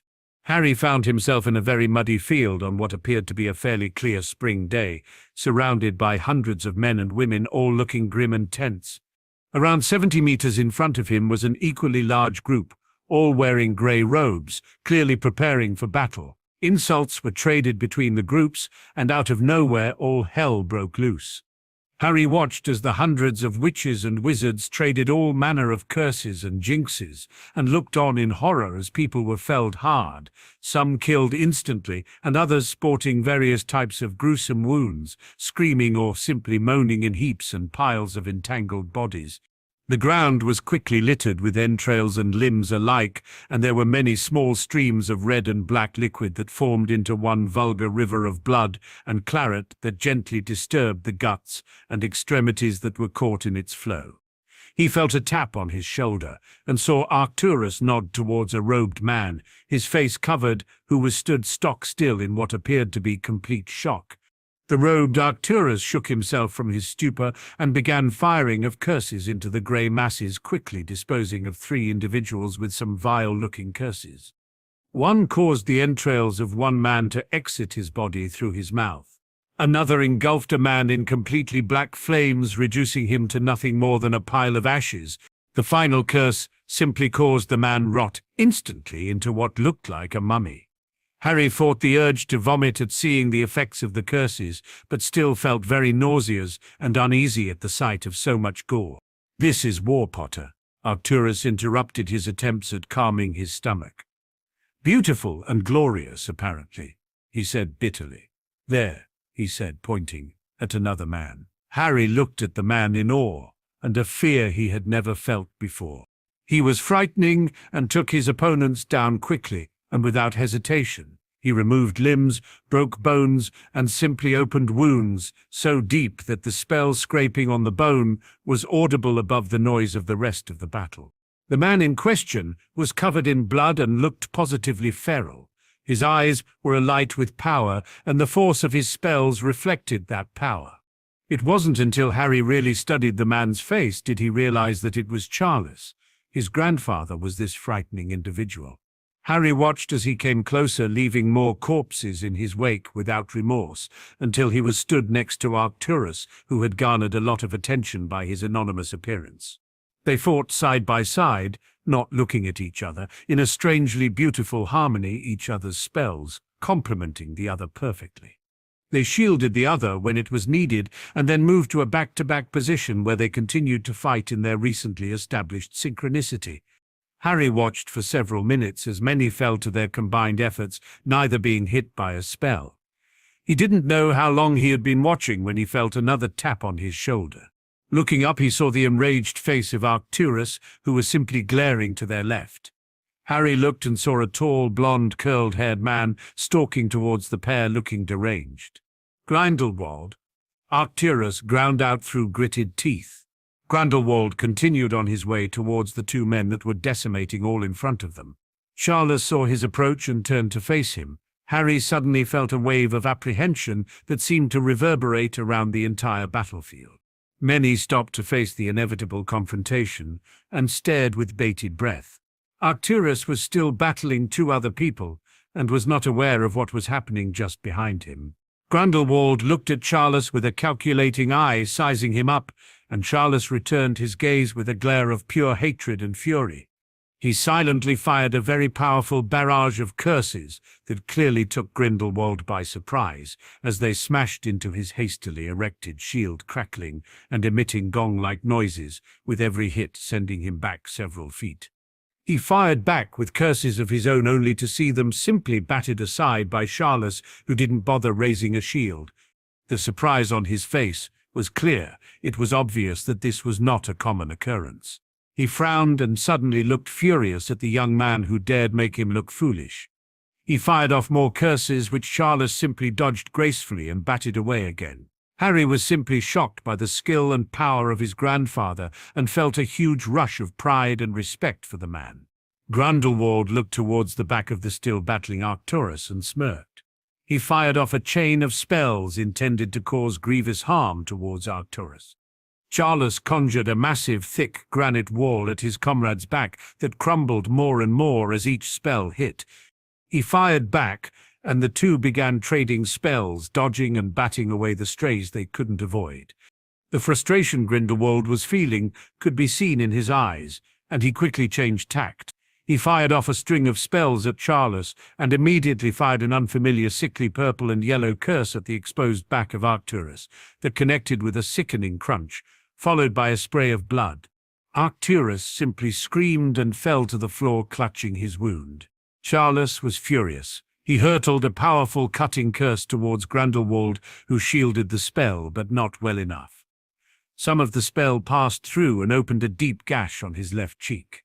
The blond man roared in surprise and agony, and with a final look of hatred, he disapparated. Charles quickly turned his attention to his fallen companion and tried to remove his robes so he could attempt to heal his wound, but found he could not take it off.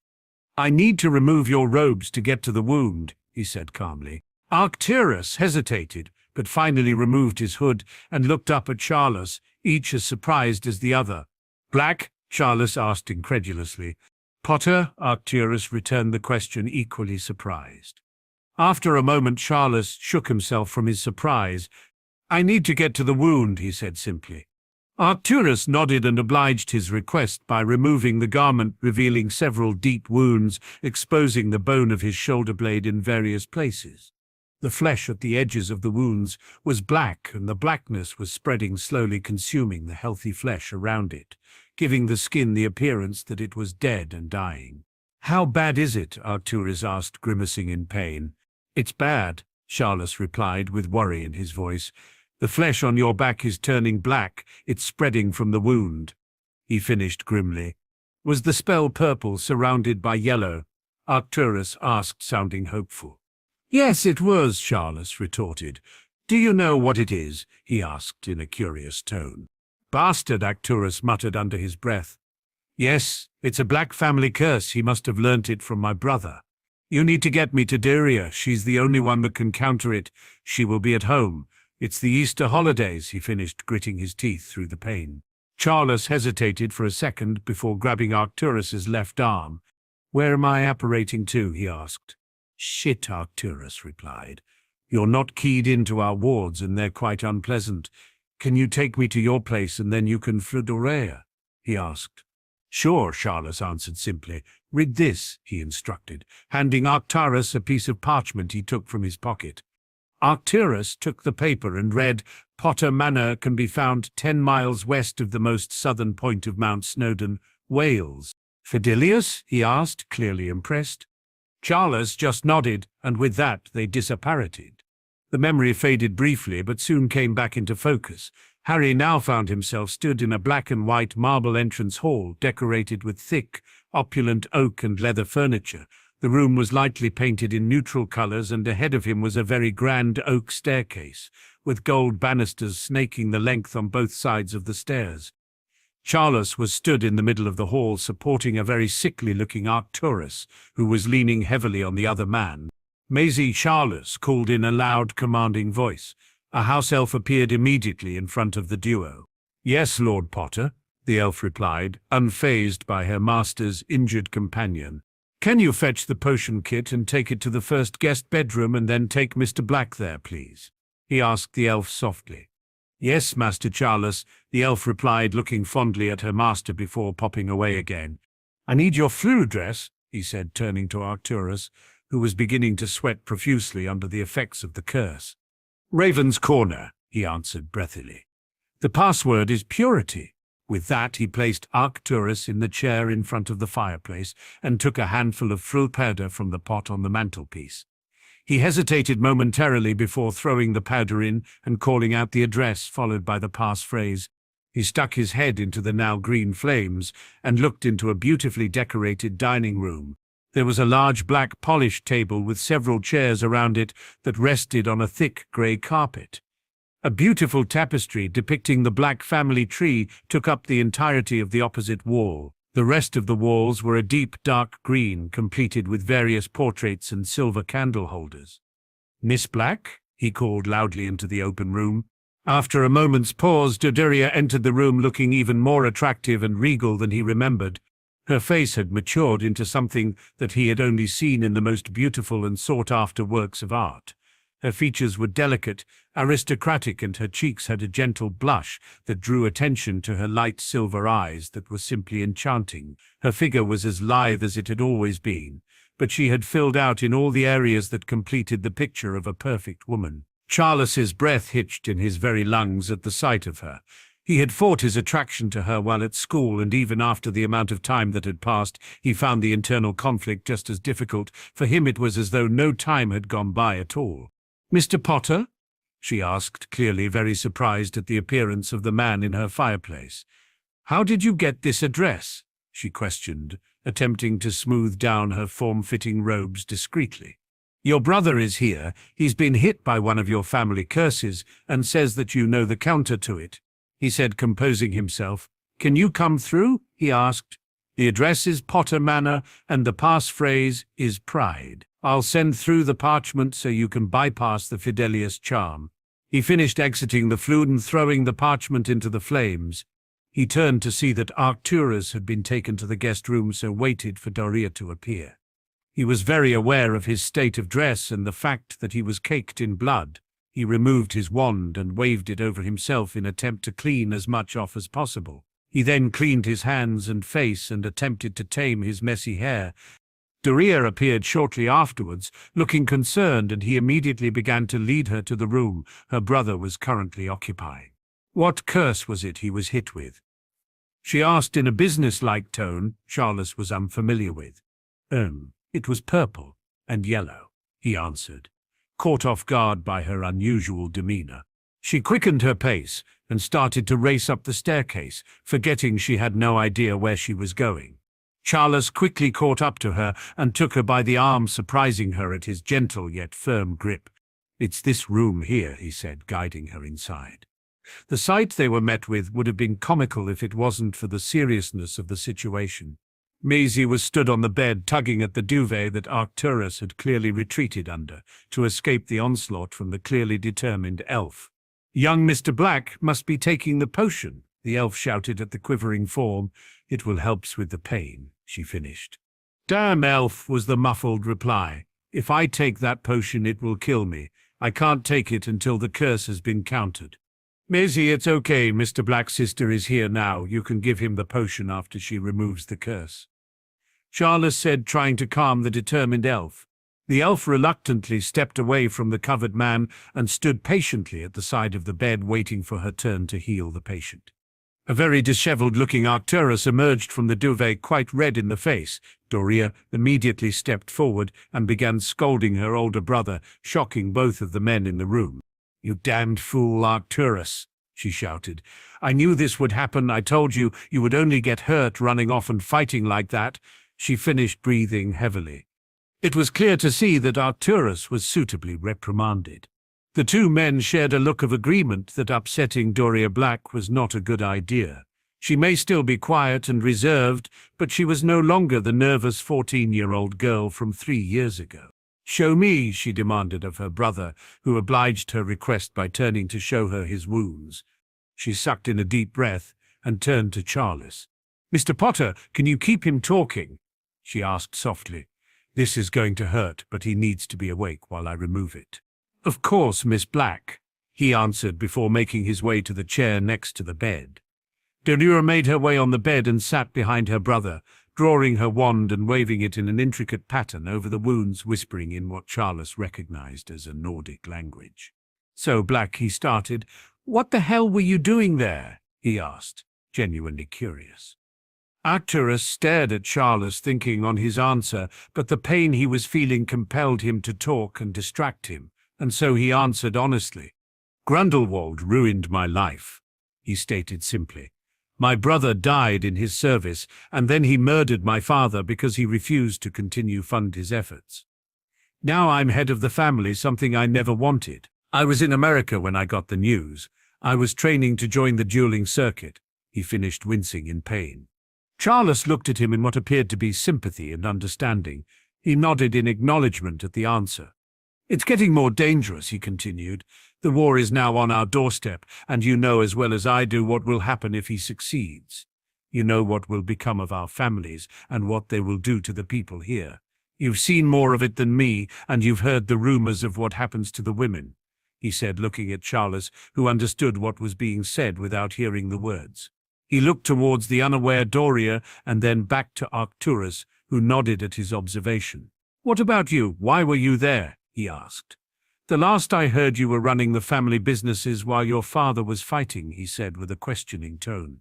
For a brief moment, Charles looked devastated. He closed his eyes for a few seconds, and when he opened them, the sadness had passed, and in its place was a fierce look of hurt and anger. Grindelwald killed my father, he said simply. He cursed him in the back. The coward didn't even fight him like a man, he finished, shaking in rage. They managed to bring him back home, but he had already succumbed to the curse, and there was nothing that could be done. He died painfully and slowly, he said after pausing for a few seconds to gather himself. Arcturus nodded in sympathy. The death of his father had hit him quite hard, but he and his father had not shared the same closeness. Charles and his father had. He could see the pain in the man's eyes, and he truly felt for him. "What about your mother?" he asked in an attempt to draw Charles away from his clearly dark thoughts and to distract himself from the pain he was feeling. "She broke down badly after my father died, and when she found out I was going to fight, she said that she couldn't face losing me too. She went to stay in one of our family homes somewhere in the tropics," he answered. "I can't just sit here and do nothing," he added. "My father fought because he knew it was the right thing to do, but I fight for nothing but my revenge for what he has done to me and my mother." He finished, his eyes ablaze once again. Arcturus remained silent, waiting for him to continue, knowing he needed to vent. "I will get that bastard," he continued, breaking the momentary silence. "If it's the last thing I do, I will get him," he spat, uncharacteristically. "I'm finished," Doria suddenly said, breaking the tense atmosphere. "It will take a while to completely heal, but the curse is gone," she said, placing her wand back up her sleeve. "Thank you," Arcturus replied gratefully, looking exhausted. "Now take your potion and get some sleep," she advised, standing away from the bed. "And don't think for 1 second that I'm finished with you yet. Arcturus, when you're feeling better, we will be having a conversation," she added sternly. Arcturus gulped and nodded, knowing that it was not a good idea to argue with his obviously angry sister. He drank his potion and settled deeper into the pillows and sighed in relief. "Is it okay for him to stay here, Mr. Potter?" she asked Charles nervously. "It's not safe for him to travel for a few days until the wounds heal," she explained. "It's fine, Miss Black," he replied. "Your brother is in very capable hands," he said, nodding towards the already busy elf. "Thank you, Mr. Potter," she said shyly. "I will make sure he doesn't cause you any trouble," she said, glaring at her injured brother. "I have to go," she suddenly remarked. "I return to school in a few days, and I have a lot to do," she finished, looking a little disappointed. "It's okay," Charles replied. "I'll escort you back to the fireplace," he said, offering his arm, which she took with a slightly trembling hand. They exited the room, leaving an already sleeping Arcturus to start his recovery. They made their way slowly back to the drawing room, not saying a word, both seemingly content at the small amount of contact they were sharing. All too soon they reached their destination, both hesitating to release the touch of the other. When there was no longer an excuse to hold on to his arm, Doria released her grip slowly and clearly with reluctance. "Thank you again, Mr. Potter," she said in her usual soft voice. "If you hadn't have gotten him back so fast, he wouldn't have survived the night," she explained, grimacing at the thought. "Can I come and check on him tomorrow?" she asked hopefully. "You're welcome, Miss Black," he replied simply. "You can check on him any time. The flui is open to you," he finished with a gentle smile. "Thank you," she said, simply returning his smile shyly. "Good night, Mr. Potter," she said, throwing a handful of flue powder into the fire. "Good night," he said. "And Miss Black?" he asked, gaining her attention. "Yes, Mr. Potter?" she asked curiously. "I told you 3 years ago that it's Charles to you. It always will be," he finished, his eyes twinkling as he smiled a little more. Doria blushed and simply nodded before disappearing into the emerald flames. Harry was suddenly pulled from the memory and found himself once again in the room he was staying in, alongside Arcturus, who was looking quite melancholy. "What happened next?" Harry asked timidly. Arcturus looked at the boy in front of him internally, pleased with his curiosity about his grandparents and how they became to be. "It took me 3 weeks to recover from that curse," he said casually. "Doria came back every day for the next 3 days before she went back to school, and before she left she lectured me and your grandfather," he said, shaking his head in amused exasperation. "She knew, regardless of what she said, that I would go back. I was stubborn and pig-headed.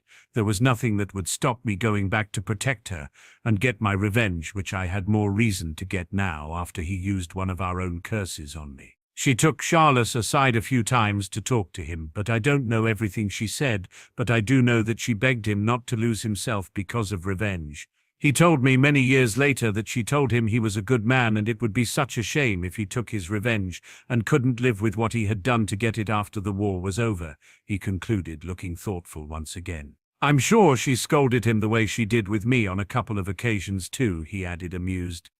"He came back after a conversation with her a few times, looking like a child who had been reprimanded. I've never known Charles to look like that since those times, and I'm sure Doria was the only one who could talk to him that way and get away with it. People respected and feared Charles too much to even try that tact with him, but Doria didn't care. She knew Charles would never do anything to hurt her. You can see from that memory that he had quite the soft spot for her, even though I'm sure she was unaware of it at the time.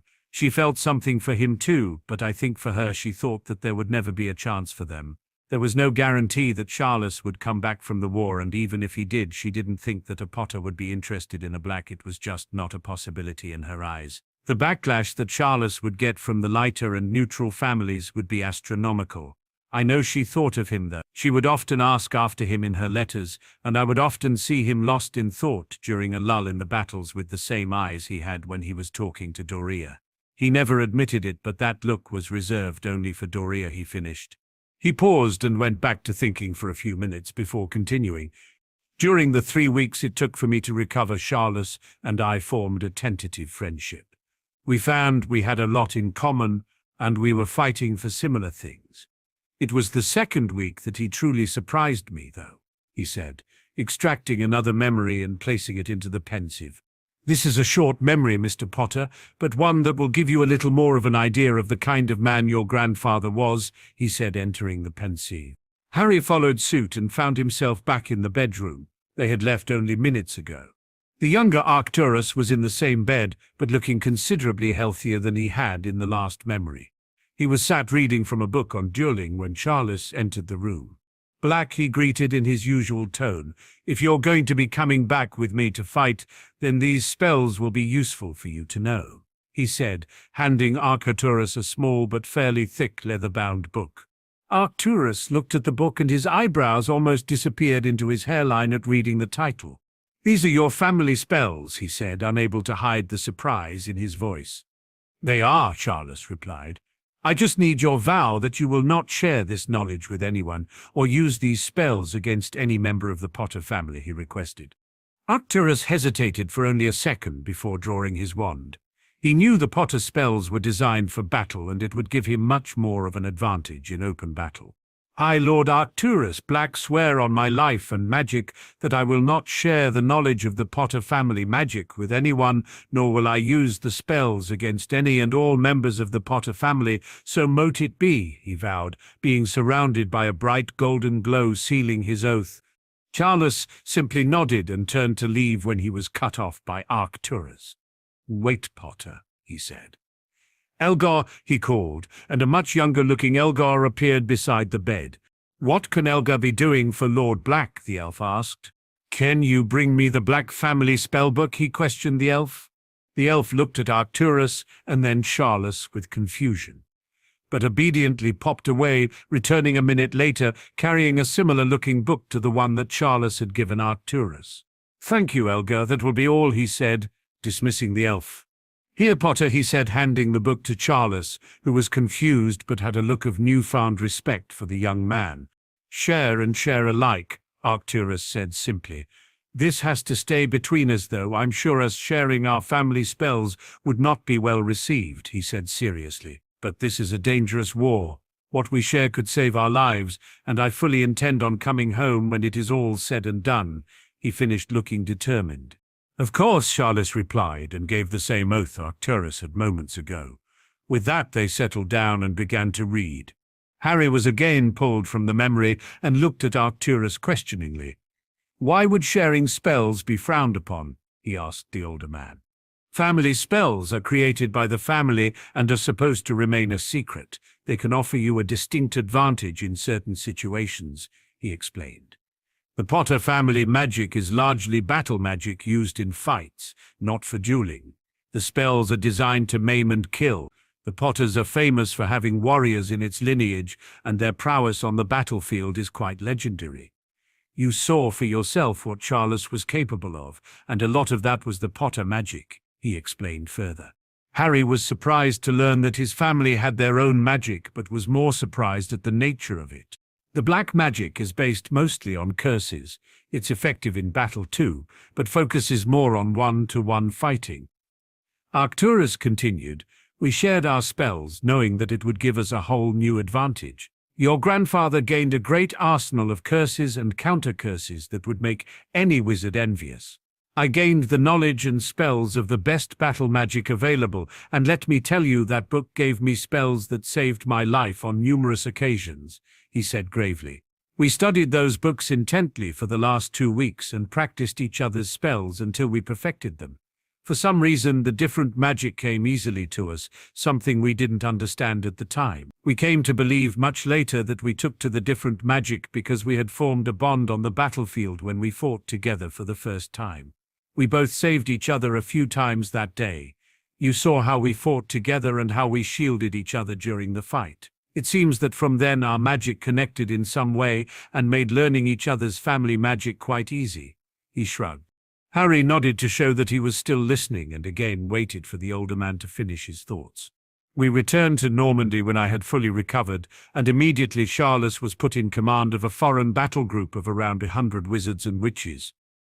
Arcturus continued after a short moment. He placed me as his second in command for reasons unknown to me, and we fought side by side for the next 2 years. In those 2 years we fought together, ate together, and slept in cots, next to each other, often saving each other's lives and bonding in ways that can only be achieved in war. We garnered quite the reputation on the battlefield for being ruthless, and even Grindelwald was wary of us. Since the day Charles got him with that cutting curse, he avoided him. He knew that Charles was not an easy fight, and he couldn't afford another blow to his reputation. The war was finally going our way, and we were pushing them further and further back, and Grindelwald knew eventually he would have to confront our group personally. He did just that in his typically cowardly way. He spat, his voice laced with bitterness and venom. He took a minute to compose himself and released a deep breath. We had finished fighting for another day, and we returned back to camp victorious. As we entered the camp, Charles was handed a letter that he read and simply fell to his knees. I tried to ask him what was wrong, but I could get nothing from him. Eventually, he handed me the letter, and the reason for his state was obvious. His mother had died of dragonpox the week before. He was distraught, and I didn't know what to do for him. He said nothing and went to bed, he explained sadly. I woke up the next day expecting Charles to have left to handle his mother's funeral, but he was still there, and on the surface he looked as he always did, calm and composed and ready for the day. He continued, the truth was, something had snapped within him. I could see it in his eyes that he wasn't really there. His mind was elsewhere, and he was acting purely on instinct. We went into battle that day as we usually did, and Charles was even more merciless than I had ever seen him. I'd seen him use the black spells often, but he tended to avoid the darker ones that were designed to give a slow and painful death, but not on this day. He was so focused on punishing as many people as he could curse that his usual battle technique was abandoned. We would always fight side by side, but on this day, try as I might, I simply could not keep up with him, and that's when it happened, he said, angrier than Harry had yet to see him. He took another deep breath and swallowed. Grindelwald appeared out of nowhere behind Charles, he said grimly. I tried to get to him, but I wasn't quick enough. he continued, shaking his head with apparent guilt. Before I could get to him, Grindelwald had already fired the curse at Charles's back, and he dropped. I was sure he was dead. The bastard just laughed. I fired curses at him and he vanished, like the cowardly shit he was, he continued, shaking with fury. I managed to get to Charles and was shocked to find him alive. I knew he only had minutes to live, so I did all I could and apparated him to St. Mungo's, where Doria had started her training to be a healer. We arrived there and I passed out from exhaustion. I wasn't as powerful as Charles and was already exhausted from the battle. Apparating that distance is very draining. I woke up 4 days later to the news that Dumbledore had defeated Grindelwald in the time I had been unconscious. Charles was still out of it and would be for a few days more. I knew he wouldn't take the news well and stayed with him, knowing he would need someone to be there for him. He had just lost his mother, and now his chance to avenge his father had been taken away, he explained, looking quite upset. Doria was with him the whole time, he continued. I think if anyone tried to move her away, she would have hexed them something rotten. He mused with a bark of laughter. She was frantic with worry. He shouldn't have survived that curse, but somehow he did. He was the toughest bastard I've ever known, he said more to himself. I was too naive at the time to see the way she looked at him, but she loved him, which I found out days later, he finished. He drew another memory and placed it in the pencil. If you learn anything from this memory, let it be to never punish yourself for things you cannot control. Potter, he said sternly, this is your grandfather at the worst I have seen him, he finished again, the sadness flashing across his eyes. He entered the pensieve, followed by an apprehensive Harry. They landed in a hospital ward, clearly in the dead of night. Only 2 of the beds were occupied, one just behind the pair with the curtains drawn and one in front that was occupied by Charles, with Doria sat in the chair next to the bed. You've been awake for 3 days, Charles, and not said a word. Please talk to me, Doria pleaded.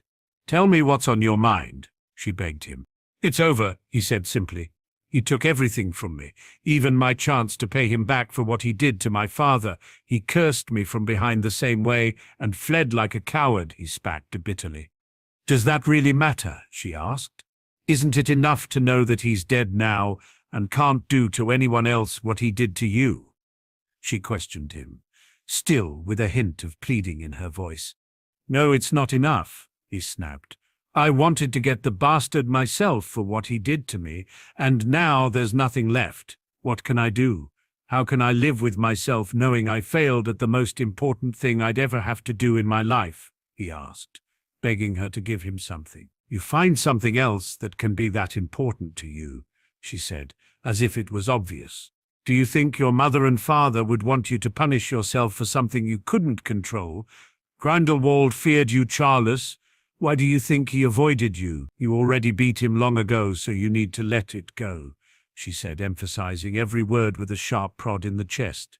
And what if I can't? He asked harshly. Then you will always be a bitter man who never got over himself, she answered. Do you remember what I said to you when you brought Arcturus back to your house after he was injured? She questioned. You said a lot, Miss Black, he pointed out. Don't be so petulant, she scolded. I told you not to lose yourself in the pursuit of vengeance, do you remember? I told you you were too good a man to let that happen, she said, repeating the words of years gone by. I'm not a good man, he whispered. I'm a failure. How can you even look at me when I can't even face myself without feeling ashamed? He asked her bitterly. Because I love you, you idiot, she blurted, grabbing hold of his hospital gown tightly. She took a deep breath and continued. I've loved you since I was 14 years old, since that day you saved me. I didn't fall in love with you because of that, she added. I fell in love with you because I saw something special in you that I knew I would never see again. I saw a boy who defended me from his own, a boy who walked right into the enemy's common room and faced all of them down just to make sure that I was okay. I saw a boy who would do the right thing no matter what he had to do to get it done. I saw a boy who didn't care about my name or my family defend me when he could have just walked away and not get involved. I saw a boy that in that moment only cared about me and how I was and didn't care about the consequences. I saw a boy lose all of the privileges he had worked hard for and who served detention for the rest of the year selflessly and never once wanted anything in return. In that boy I saw the man that you would become, and I fell in love with you even more." She finished, breathing heavily. "I tried not to love you," she continued. "I tried to block it out and wished so hard that those feelings would disappear because I knew I could never have you," she said, tears streaming down her face. "The only thing I wished for more was a way that I could have you and that you would return those feelings so we could be together." She finished, emotionally exhausted.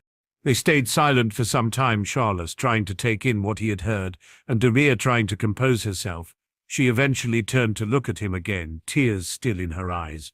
"If you really have no other reason to live for but your petty vengeance, then you really aren't the man I fell in love with," she said sadly. "The man I fell in love with wouldn't let one setback ruin his life. He would keep fighting for the people who can't fight for themselves, as he always did before. If you can't do that, then you're clearly not the man I thought you were," she concluded, sounding broken-hearted. With that she left the room, and Harry felt himself pulled from the memory, much to his dismay. Harry sat on the edge of the bed again, lost in his own thoughts. He was angry at his grandfather for his pettiness. Throughout that memory, he himself had wanted to shake Charles by the shoulders and scream for him to snap out of it and to stop being a prat. His thoughts were interrupted by Arcturus. "I woke up the next morning and Charles had disappeared," he said.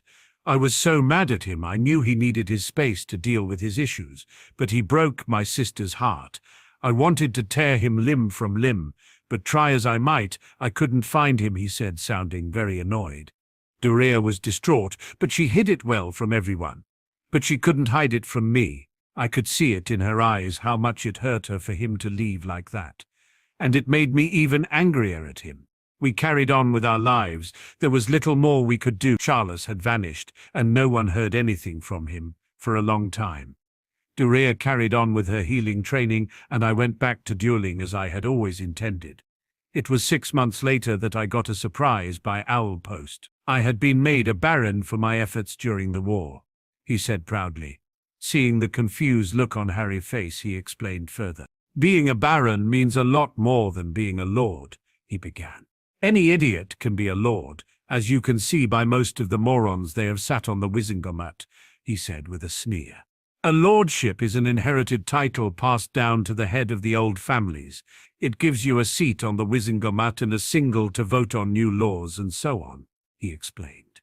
"Being a baron means that you are a protector of the land and of its people.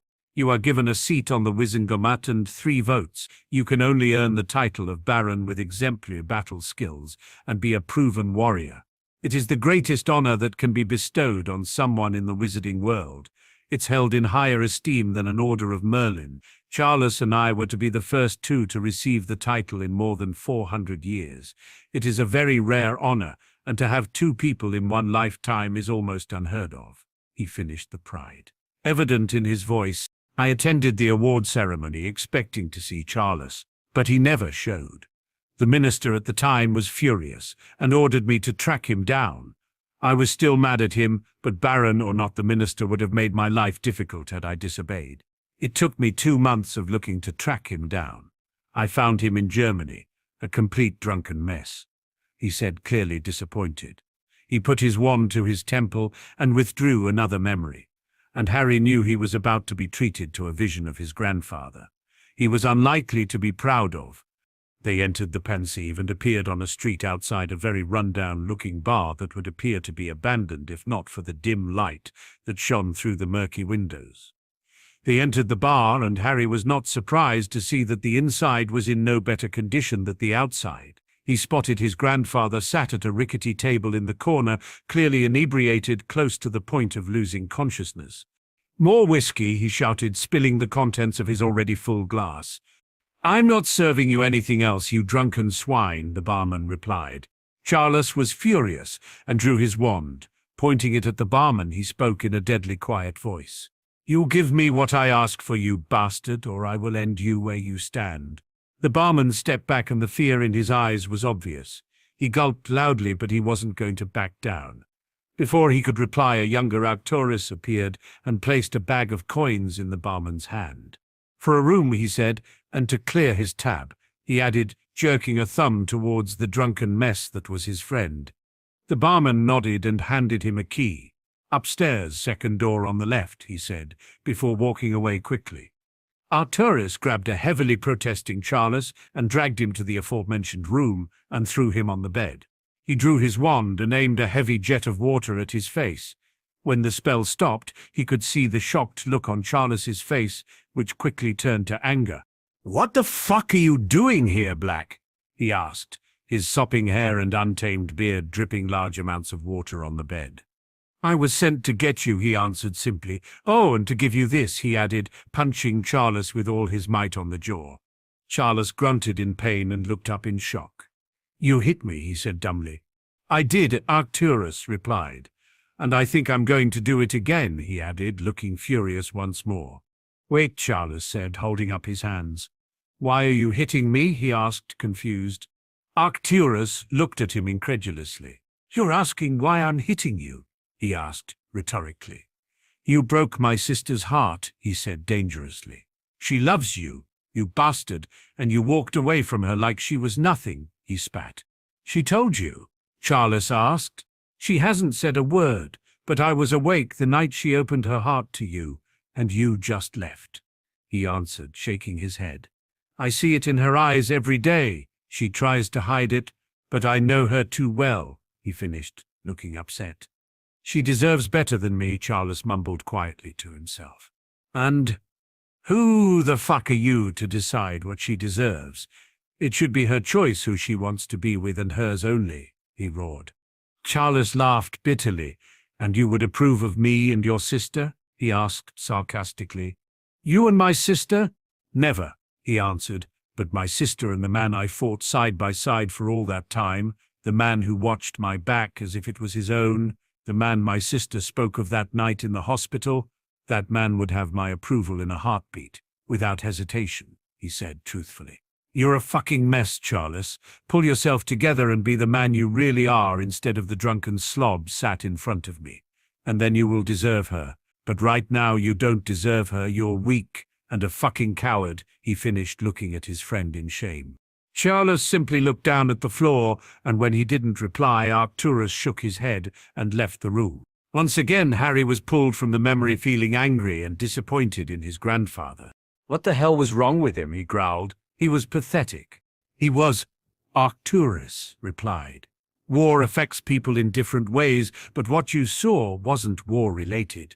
That is ultimately what happens to you if you blame yourself for things you have no control over. The guilt consumes you, and you become that," he said, pointing at the pensieve.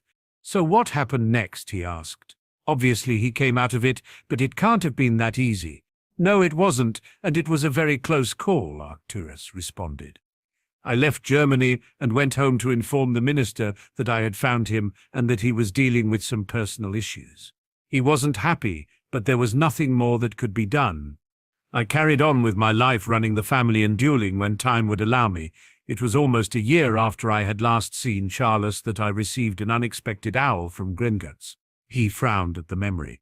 "My father had apparently signed a marriage contract with the Selwyn family for any daughter of the Black family they thought suitable, and it just so happens that they chose Doria for their son Marius," he said with disgust. Harry looked horrified at that, but kept quiet, waiting for Arcturus to continue. "There were two ways out of the contract. Firstly, I could forfeit the Black Lordship and the contents of the family vaults to them. This was something I was unwilling to do. I would not be the one to dishonor the family name that way. The family would become a disgrace, and I refused to allow that to happen.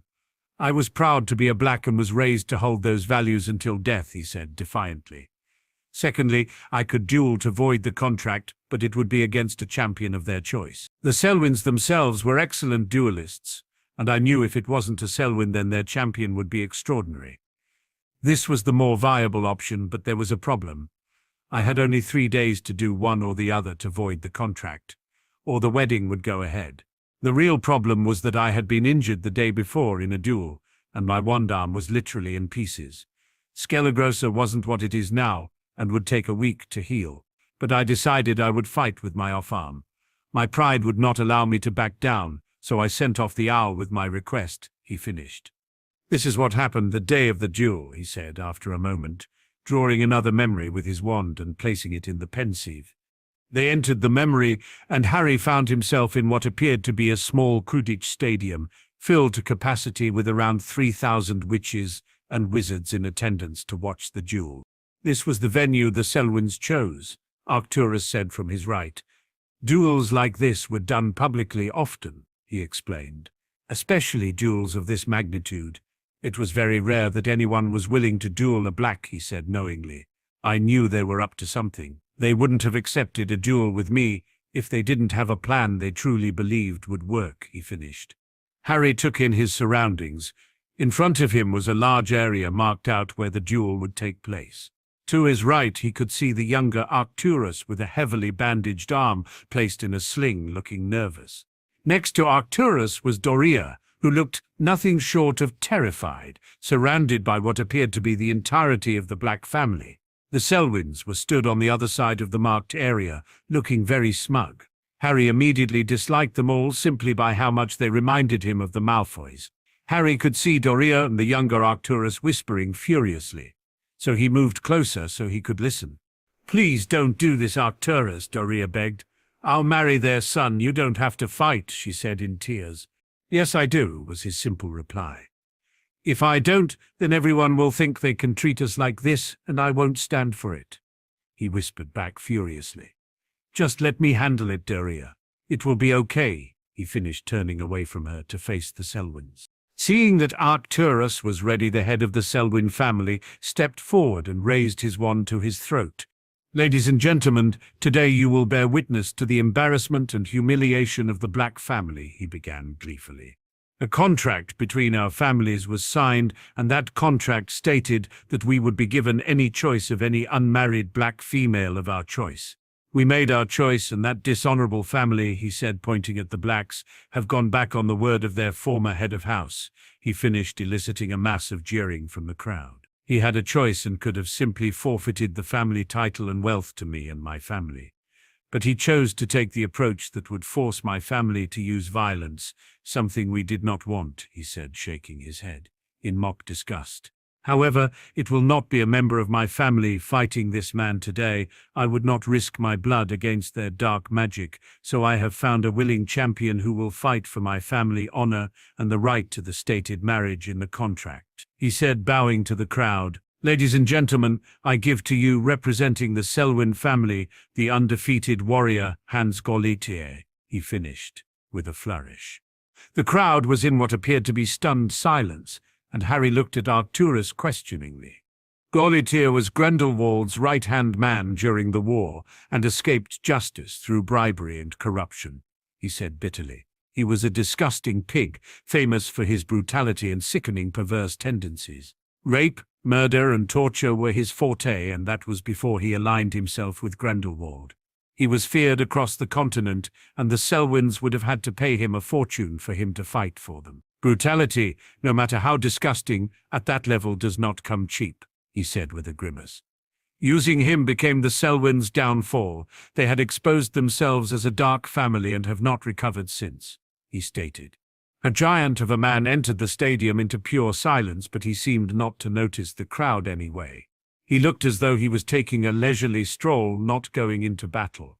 He was almost as big as Hagrid, but with less hair and very ugly to boot. He wore nothing on his top half, but wore brown trousers with charcoal boots on his feet.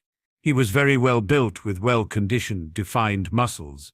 He had various scars on his torso and face, and his head was completely hairless and shaped like an egg. He looked like a simple brute, but his eyes had intelligence to them that Harry did not expect to see. Even he knew, in his very limited experience, that he would be a formidable opponent. By now Doria was beside herself and inconsolable. The rest of the blacks looked a mixture of horrified and nervous. Arcturus stepped forward, looking apprehensive but also determined. He knew there was no backing down now. Upon seeing his arm in a sling, the brute of a man laughed and turned to the Selwyns. "What's this?" he questioned them, clearly annoyed. "You promised me a real fight, and yet you hand me a cripple," he stated. You're quite right, the head of the Selwyn family said, amused, and laughed a pompous chuckle. It would not be fair for you to fight a cripple, he mused. Black, he called in an amplified voice. My champion is unwilling to fight a cripple. Can you offer an alternative? He laughed again. He offered the Blacks the chance to have someone fight for them, knowing they were very unpopular in the wizarding community, despite Arcturus being a baron, a title that many thought he had bought or obtained through dubious dealings with high-up people. He laughed again, knowing no one would willingly fight his champion for all the money in Grinkets. He turned and addressed the crowd in a confident and cocky manner. Is there anyone who will fight for the cripple and his dishonorable family? He asked the crowd mockingly. Silence followed his question. Surely there's someone with a death wish out there. You may even earn a favor from the Black family, he finished jokingly. Many in the crowd laughed at his quip and then began to talk amongst themselves. Arcturus growled at Selwyn and his antics, furious that the man was treating the situation so light-heartedly. I'll fight for them, an amplified voice suddenly broke through the murmurings of the crowd. Selwyn looked momentarily shocked before smirking and addressing the crowd again. Ah, we have a corpse, I mean volunteer, he mock-corrected. Well then, step forward, my brave fellow, and make yourself known, he finished with a flourish. A section of the crowd parted to reveal a very intense-looking Charles Potter. Harry gasped at the difference in the man. He had packed on several pounds of muscle, and the fire in his eyes was ferocious, even more so than he had seen it before. His hair was still messy, but had been cut short, and he was clean-shaven, no longer looking like a drunken mess. The crowd was shocked into silence, both by someone being foolish enough to volunteer and by the fact that it was a Potter stepping in to defend a Black. Arcturus was simply stunned. He had not seen Charles in a year, and clearly he had been very busy. He watched as Charles approached, looking every part the man he knew he should be. Doria looked torn. She was a mixture of happiness, her eyes alight with the love she still felt for him, but her face was a mask of anger. She sat completely still, not being able to decide between pummeling him and jumping in his arms. The rest of the Black family looked shocked and confused. They were unaware that a friendship existed between Arcturus and Charles, and simply could not understand why a Potter would fight for their family when they had always somewhat been at odds. Baron Black Charles acknowledged his old friend. Baron Potter. Arcturus returned the formal greeting. What are you doing, Charles? He asked quietly. I'm fighting for those that can't fight for themselves, as I always have, he said, nodding towards his injured arm. And I'm watching your back as if it was my own, he added, replaying Arcturus's own words back to him. Arcturus shook his head. You don't have to do this, he said. This is a family duel, and you're committing social and political suicide by siding with us, he finished. Of course I have to do it, Charles remarked. We always went into battle together. Why should we break tradition now? He asked with a mischievous grin. Arcturus shook his head again, still in disbelief at the presence of Charles. Well, good luck, Charles, he said, extending his hand, which his friend took. If that bastard doesn't kill you, my sister looks like she wants to give it a try, he added, in amusement, nodding over Charles' shoulder towards his now shaking sister. Charles gulped and pulled Arcturus closer. Is it strange that I'm more frightened of her than that big pile of shit back there? He asked, only half joking. Arcturus let out a bark of laughter. No, he replied, shaking his head. That means you've got your priorities about right, he said, chuckling. Charles smirked at his friend before turning to face his foe, the amusement in his face being replaced by a determined look, and his eyes now alight with power. The joviality of the Selwyn family had well and truly finished when Charles appeared. They all now looked concerned and angry. Selwyn Sin, in particular, was beside himself. What the fuck concern is this of yours, Potter? He spat venomously. Charles sent him a death glare that had the other man recoiling. Well, Selwyn, I have reasons which I will not share with you. Other than those, when you bring a murdering rapist and vile creature like that, he said, pointing at Goblet, into our country, then it's my duty as a baron to deal with it. Is it not? He asked, glowering at the colossal man. Goblet was furious. No one dared mock him the way Potter was. He had heard of Potter and knew he was in for a real fight. if his skill was on par with only half of what his reputation was. He was silently fuming now, waiting for what could be the fight of his life. He was both nervous and excited, the feeling before a worthy battle, a feeling he was no longer familiar with. Charles turned back to a nervous-looking Selwyn. "Rules?" he asked casually. Before Selwyn could reply, Goblet screamed, "There are no rules here, Potter." He charged forward, attempting to tackle Charles to the ground. He simply sidestepped the behemoth, and as he landed on his front in the dirt, he threw a cutting curse and a stinging hex that connect on his rear end. The man roared in pain and fury and was on his feet again in the blink of an eye. The younger Arcturus on the sidelines facepalmed, shaking his head in his hand, an action mimicked by the older one stood next to Harry, who was shocked. "Why would he use a stinging hex?" he asked, confused. "An angry opponent makes mistakes," was Arcturus's simple reply. Harry turned back towards the action and was simply amazed at what he was seeing. The giant man had drawn his wand and was firing completely devastating curses and jinxes towards Charles, who was simply dodging and twirling with the grace of a ballerina to avoid them. Try as he might, the man just could not hit Charles, and it only infuriated him more. Charles began to fire back while still maintaining his dodging and footwork. It was spectacular to see. The speed and the power of his spells was magnificent, and Harry was completely amazed by his grandfather.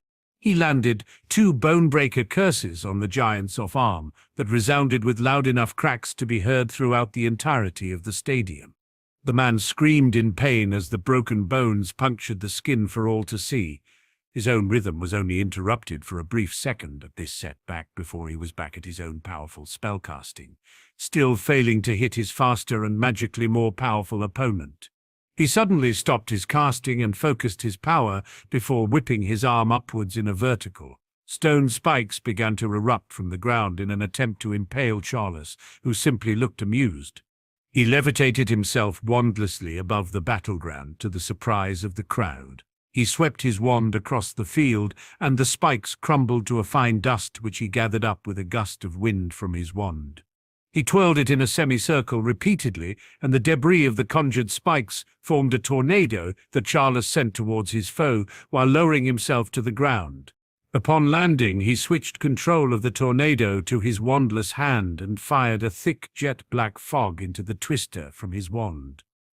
The tornado wrapped itself around the huge man, who began to look concerned. Charles then conjured an equally black stream of fire that he sent into the swirling vortex, also followed by a wave of green fire. The 2 flames snaked into the wind, remaining separate but flowing in tandem with one another. The effect was as beautiful as it was dangerous. With a flick of his wand, the twister imploded and cascaded to the ground as though it was water. What was left behind was quite the gruesome sight. Goblet was covered in blackened, seared flesh that was smoking and giving off a sweet, sickly smell that filled the stadium. The crowd had expected to see a duel, but what they were witnessing was a real fight. Amongst the shocked faces, the sound of vomiting could be heard, and many covered their ears from the screaming that was coming from the still smoking man. The blacks were looking at Arcturus questioningly, knowing that the black flame and the fog were family spells. Arcturus simply shrugged his shoulders at their looks and turned once more to face the battle. Charles stood just glaring at the man, looking as dangerous as Harry had ever seen him. This was why he was respected, and this was why he was feared with a wand. He was terrifying, but at the same time, knowing he was a good man was equally comforting. He was not dark or evil, but did what was necessary to survive and to protect those around them. It was at this moment that he knew who the voice belonged to, who spoke alongside his mother after he had been hit by Riddle's killing curse. It was Charles. It was his grandfather, who had told him what he was and what he should do to ensure he survived. It made sense to him now, seeing what Charles had been through and what he had done. It was justice, and to him it was necessary.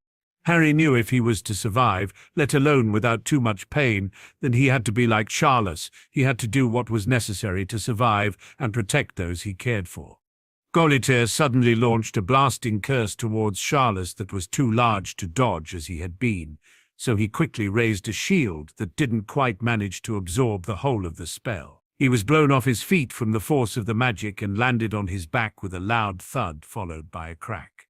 The crowd gasped, thinking that he had been bested, but as soon as he landed, he rolled and nimbly sprung back to his feet, though he was breathing heavily. He was clutching his ribs in pain and quickly pointed his wand at his torso and muttered a spell. A loud crunch was heard as his ribs returned to their correct place. He conjured a bandage that tightly wound itself around his torso as he grimaced and gritted his teeth in pain. He looked furious, and his hair and clothes began to ripple in the magic that was escaping him. He stalked towards a now standing Goblet, batting the spells aside that the German was firing at him. He conjured a bright ball of light, and with a flick of his wand, he sent it towards his opponent's face. Goblet shielded, attempting to block the unknown ball of light, but to no avail. The ball simply penetrated the shield as though it wasn't there. The bright light stung his eyes, but that was it all seemed to do. In his temporarily blinded state, he did not see Charles conjure 2 silver arrows and banish them towards him. As his eyes began to clear, he felt the pain in his knees as the arrows entered through the front and exited through the back. He suddenly found himself wandless as a bone-exploding hex hit his hand, sending his means to defend himself some feet away. He knew he was beaten. After he saw his hex hit the man's hand, and he knew he was no longer armed, he paused, contemplating what he should do next. He came to a decision and fired off his curse of choice, a castration hex. The German screamed in pain as the hex connected, and he felt the blood seep from the gaping wound in what was left of masculine appendage. Before he could mourn for his loss, he found himself bound by his arms and legs by a thick black wire adorned with spikes that cut deeply into his already burnt flesh. He whimpered in pain, unable to talk. He chanced to look at Potter and saw that he was walking away. He breathed a sigh of relief that he had been left alive, but soon found himself wondering if he would better off dead. Harry was again feeling nauseous at the sight of so much gore and couldn't help but think that his grandfather had perhaps gone too far. Arcturus seemed to read his thoughts and cut his thoughts short. Charles lived by his own code of morals. Goblet raped, murdered and tortured hundreds of defenseless wizards, witches and muggles for fun, and what Charles did was give what he thought was suitable justice, he said firmly. Everyone knew what Goblet had done, and he somehow escaped justice, and Charles was a just man. He did what was right in his own mind. He didn't kill him, but he took away his ability to cause the same harm to others that he had before, and let him know what it was like to feel the kind of pain he had inflicted on others. It taught him a lesson in a brutal way, and it worked. After this day, Goblet was never heard from again. He finished, his eyes boring into Harry's. Harry nodded, knowing that the older man was speaking the truth. Charles was simply doing what he felt was right. He clearly did not enjoy it, but he did it out of necessity. He turned again to see Charles approaching Arcturus again, but before he could get there, he was cut off by a shaking and teary-eyed Doria. "Charles Potter," she hissed, staring at him through narrowed. "Hello, Miss Black," he replied, nervously dragging his hand through his hair. "Hello, Miss Black," she asked, folding her arms across her chest and raising a single eyebrow. "That's all you have to say after all this time, after I opened my heart to you, spilled my deepest feelings for you, and you left. That's all you have to say," she screamed at him. By now the entire crowd was watching the surprising encore. "I'm sorry," he said quietly. "Oh, you're sorry, are you?" she asked rhetorically, walking forward and backing Charles up with repeated sharp pokes to the chest. "And what exactly are you sorry for?" she inquired further. "Everything," he replied. "I'm sorry for leaving, and I'm sorry for hurting you. More than anything, I'm sorry for losing myself the way I did after you asked me not to, and becoming what I did," he said sincerely, looking her in the eyes. "My biggest regret, though, is not taking you in my arms that night in the hospital and telling you that I love you too with all my heart, and that I always have, since that day in your common room when you looked at me as though you didn't want to leave my arms," he finished, taking her hands in his. "I didn't want to," she whispered. "It felt so right being there," she continued, more to herself than to anyone else. "What brought you back?" she asked. "The love of a beautiful woman and the words of a brother," he answered, nodding towards Arcturus. "And a good punch to snap me out of it," he added, looking quite embarrassed. Dorea looked sharply at her brother, who looked sheepish under her glare before she turned back to Charles. "What if it's too late? What if I can't forgive you? And what if it's not what I want anymore?" she asked, looking at him intently. Charles took a deep breath and closed his eyes for a moment before answering, "Then I will have to accept that, but I will never stop trying to be the man you deserve. I made that mistake once and I won't let that happen again," he said. "If my mistake has already cost me you, then so be it," he shrugged. "I have to live with that, but it won't stop me from loving you," he finished, his eyes sparkling with unshed tears. Dorea was openly crying, not able to keep her tears at bay any longer. "Why did you fight today?" she asked. "Did you fight for me?" she questioned further. He swallowed deeply before answering. "No," he answered. "I didn't fight for you. I was hoping I still had your heart and that giving you mine would be enough," he said. "I fought for your brother because it was the right thing to do. I fought for a friend and a brother of mine, seeing that he wasn't able to the best of his ability," he said, motioning to Arcturus's arm. "I fought in the hope that had our roles been reversed, he would still fight for me, the way we always fought for each other," he added with a hopeful look towards his friend, who simply nodded in reply. "You really mean that?" Dorea asked neutrally. Charles nodded in reply, maintaining eye contact with the woman who held his happiness in her hands. In a blur, she had thrown herself in his arms and began to sob uncontrollably. A shocked Charles hesitated only a moment before wrapping his arms around her, burying his face in her hair and holding on as though he would never let go. "That's the man I fell in love with," she mumbled into his chest. There was no cheering from the crowd. They were shocked into silence by the sight of a black in the arms of a potter. Never had any in attendance ever even considered they would see such a sight. The blacks were equally shocked at the sudden turn of events. They looked at each other dumbfounded, not able to form a coherent sentence between them. One of them managed to find her voice, finally breaking the silence. "Would someone care to explain just what is going on?" she demanded. "It's okay, Cassie," he replied. "I'll explain everything later," he told his older sister firmly, not wanting to discuss it in such a public forum. "You're okay with this?" she asked him quietly. Arcturus looked at her calculatingly before replying. "Yes," he answered shortly. "Can you think of a better man for her?" he asked, nodding towards Dorea. "Dorea?" She called to her sister, who extracted herself from Charles's chest, smiling contentedly. "You love him?" she asked. Dorea looked up at Charles, then back to her sister and nodded. "I do," she said quietly. Cassiopeia looked at the other members of her family and just shrugged in acceptance. "I told you all that I won't pick your spouses for you or sign any contracts," Arcturus said. "I meant that, and if Dorea chooses to be with Charles, then that's her choice and we will all accept that," he said firmly.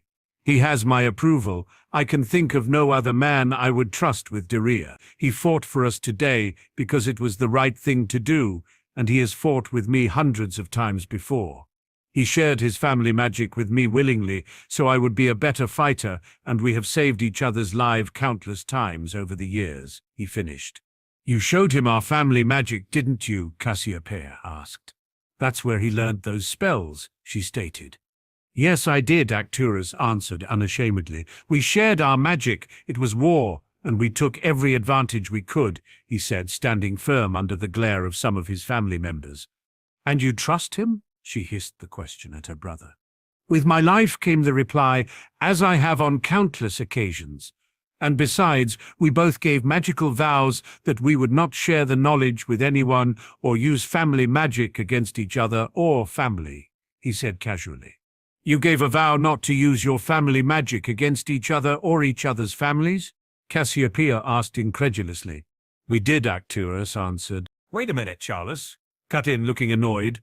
"That's why you punched me, isn't it?" he asked. "You couldn't hex me, so you hit me like a common thug," he added, frowning.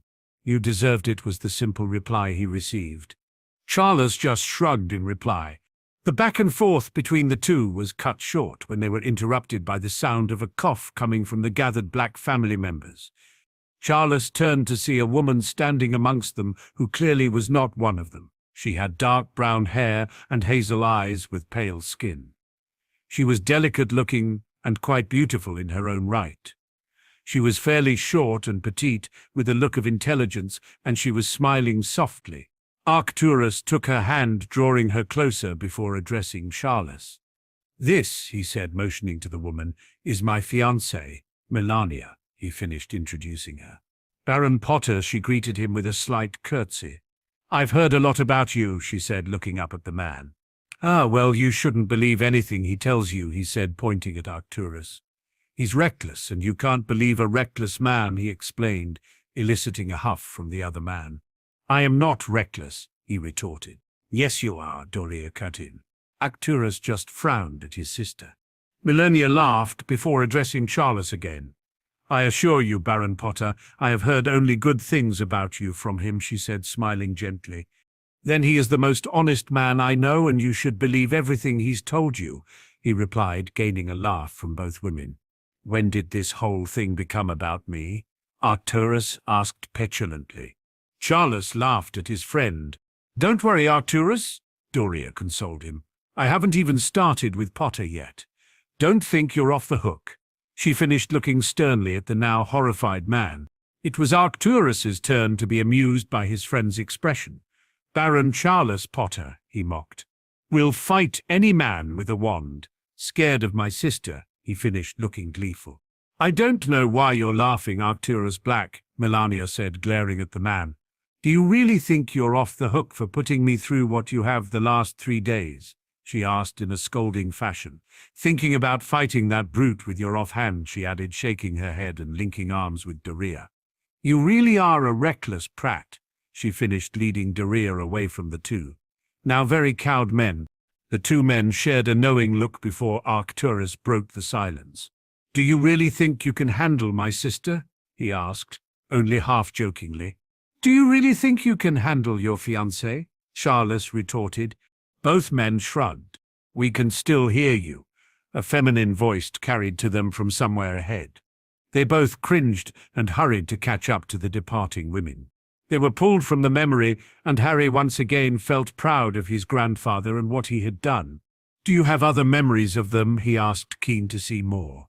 The older man looked at the teen for some time before answering.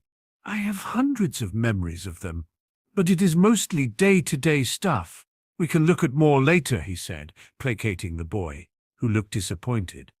"I simply wanted you to understand where you come from and the kind of man your grandfather was." "What happened to them?" Harry asked tentatively. "How did they die?" Arcturus looked sad and stayed silent for several minutes before answering. "Doria was a healer, as you know.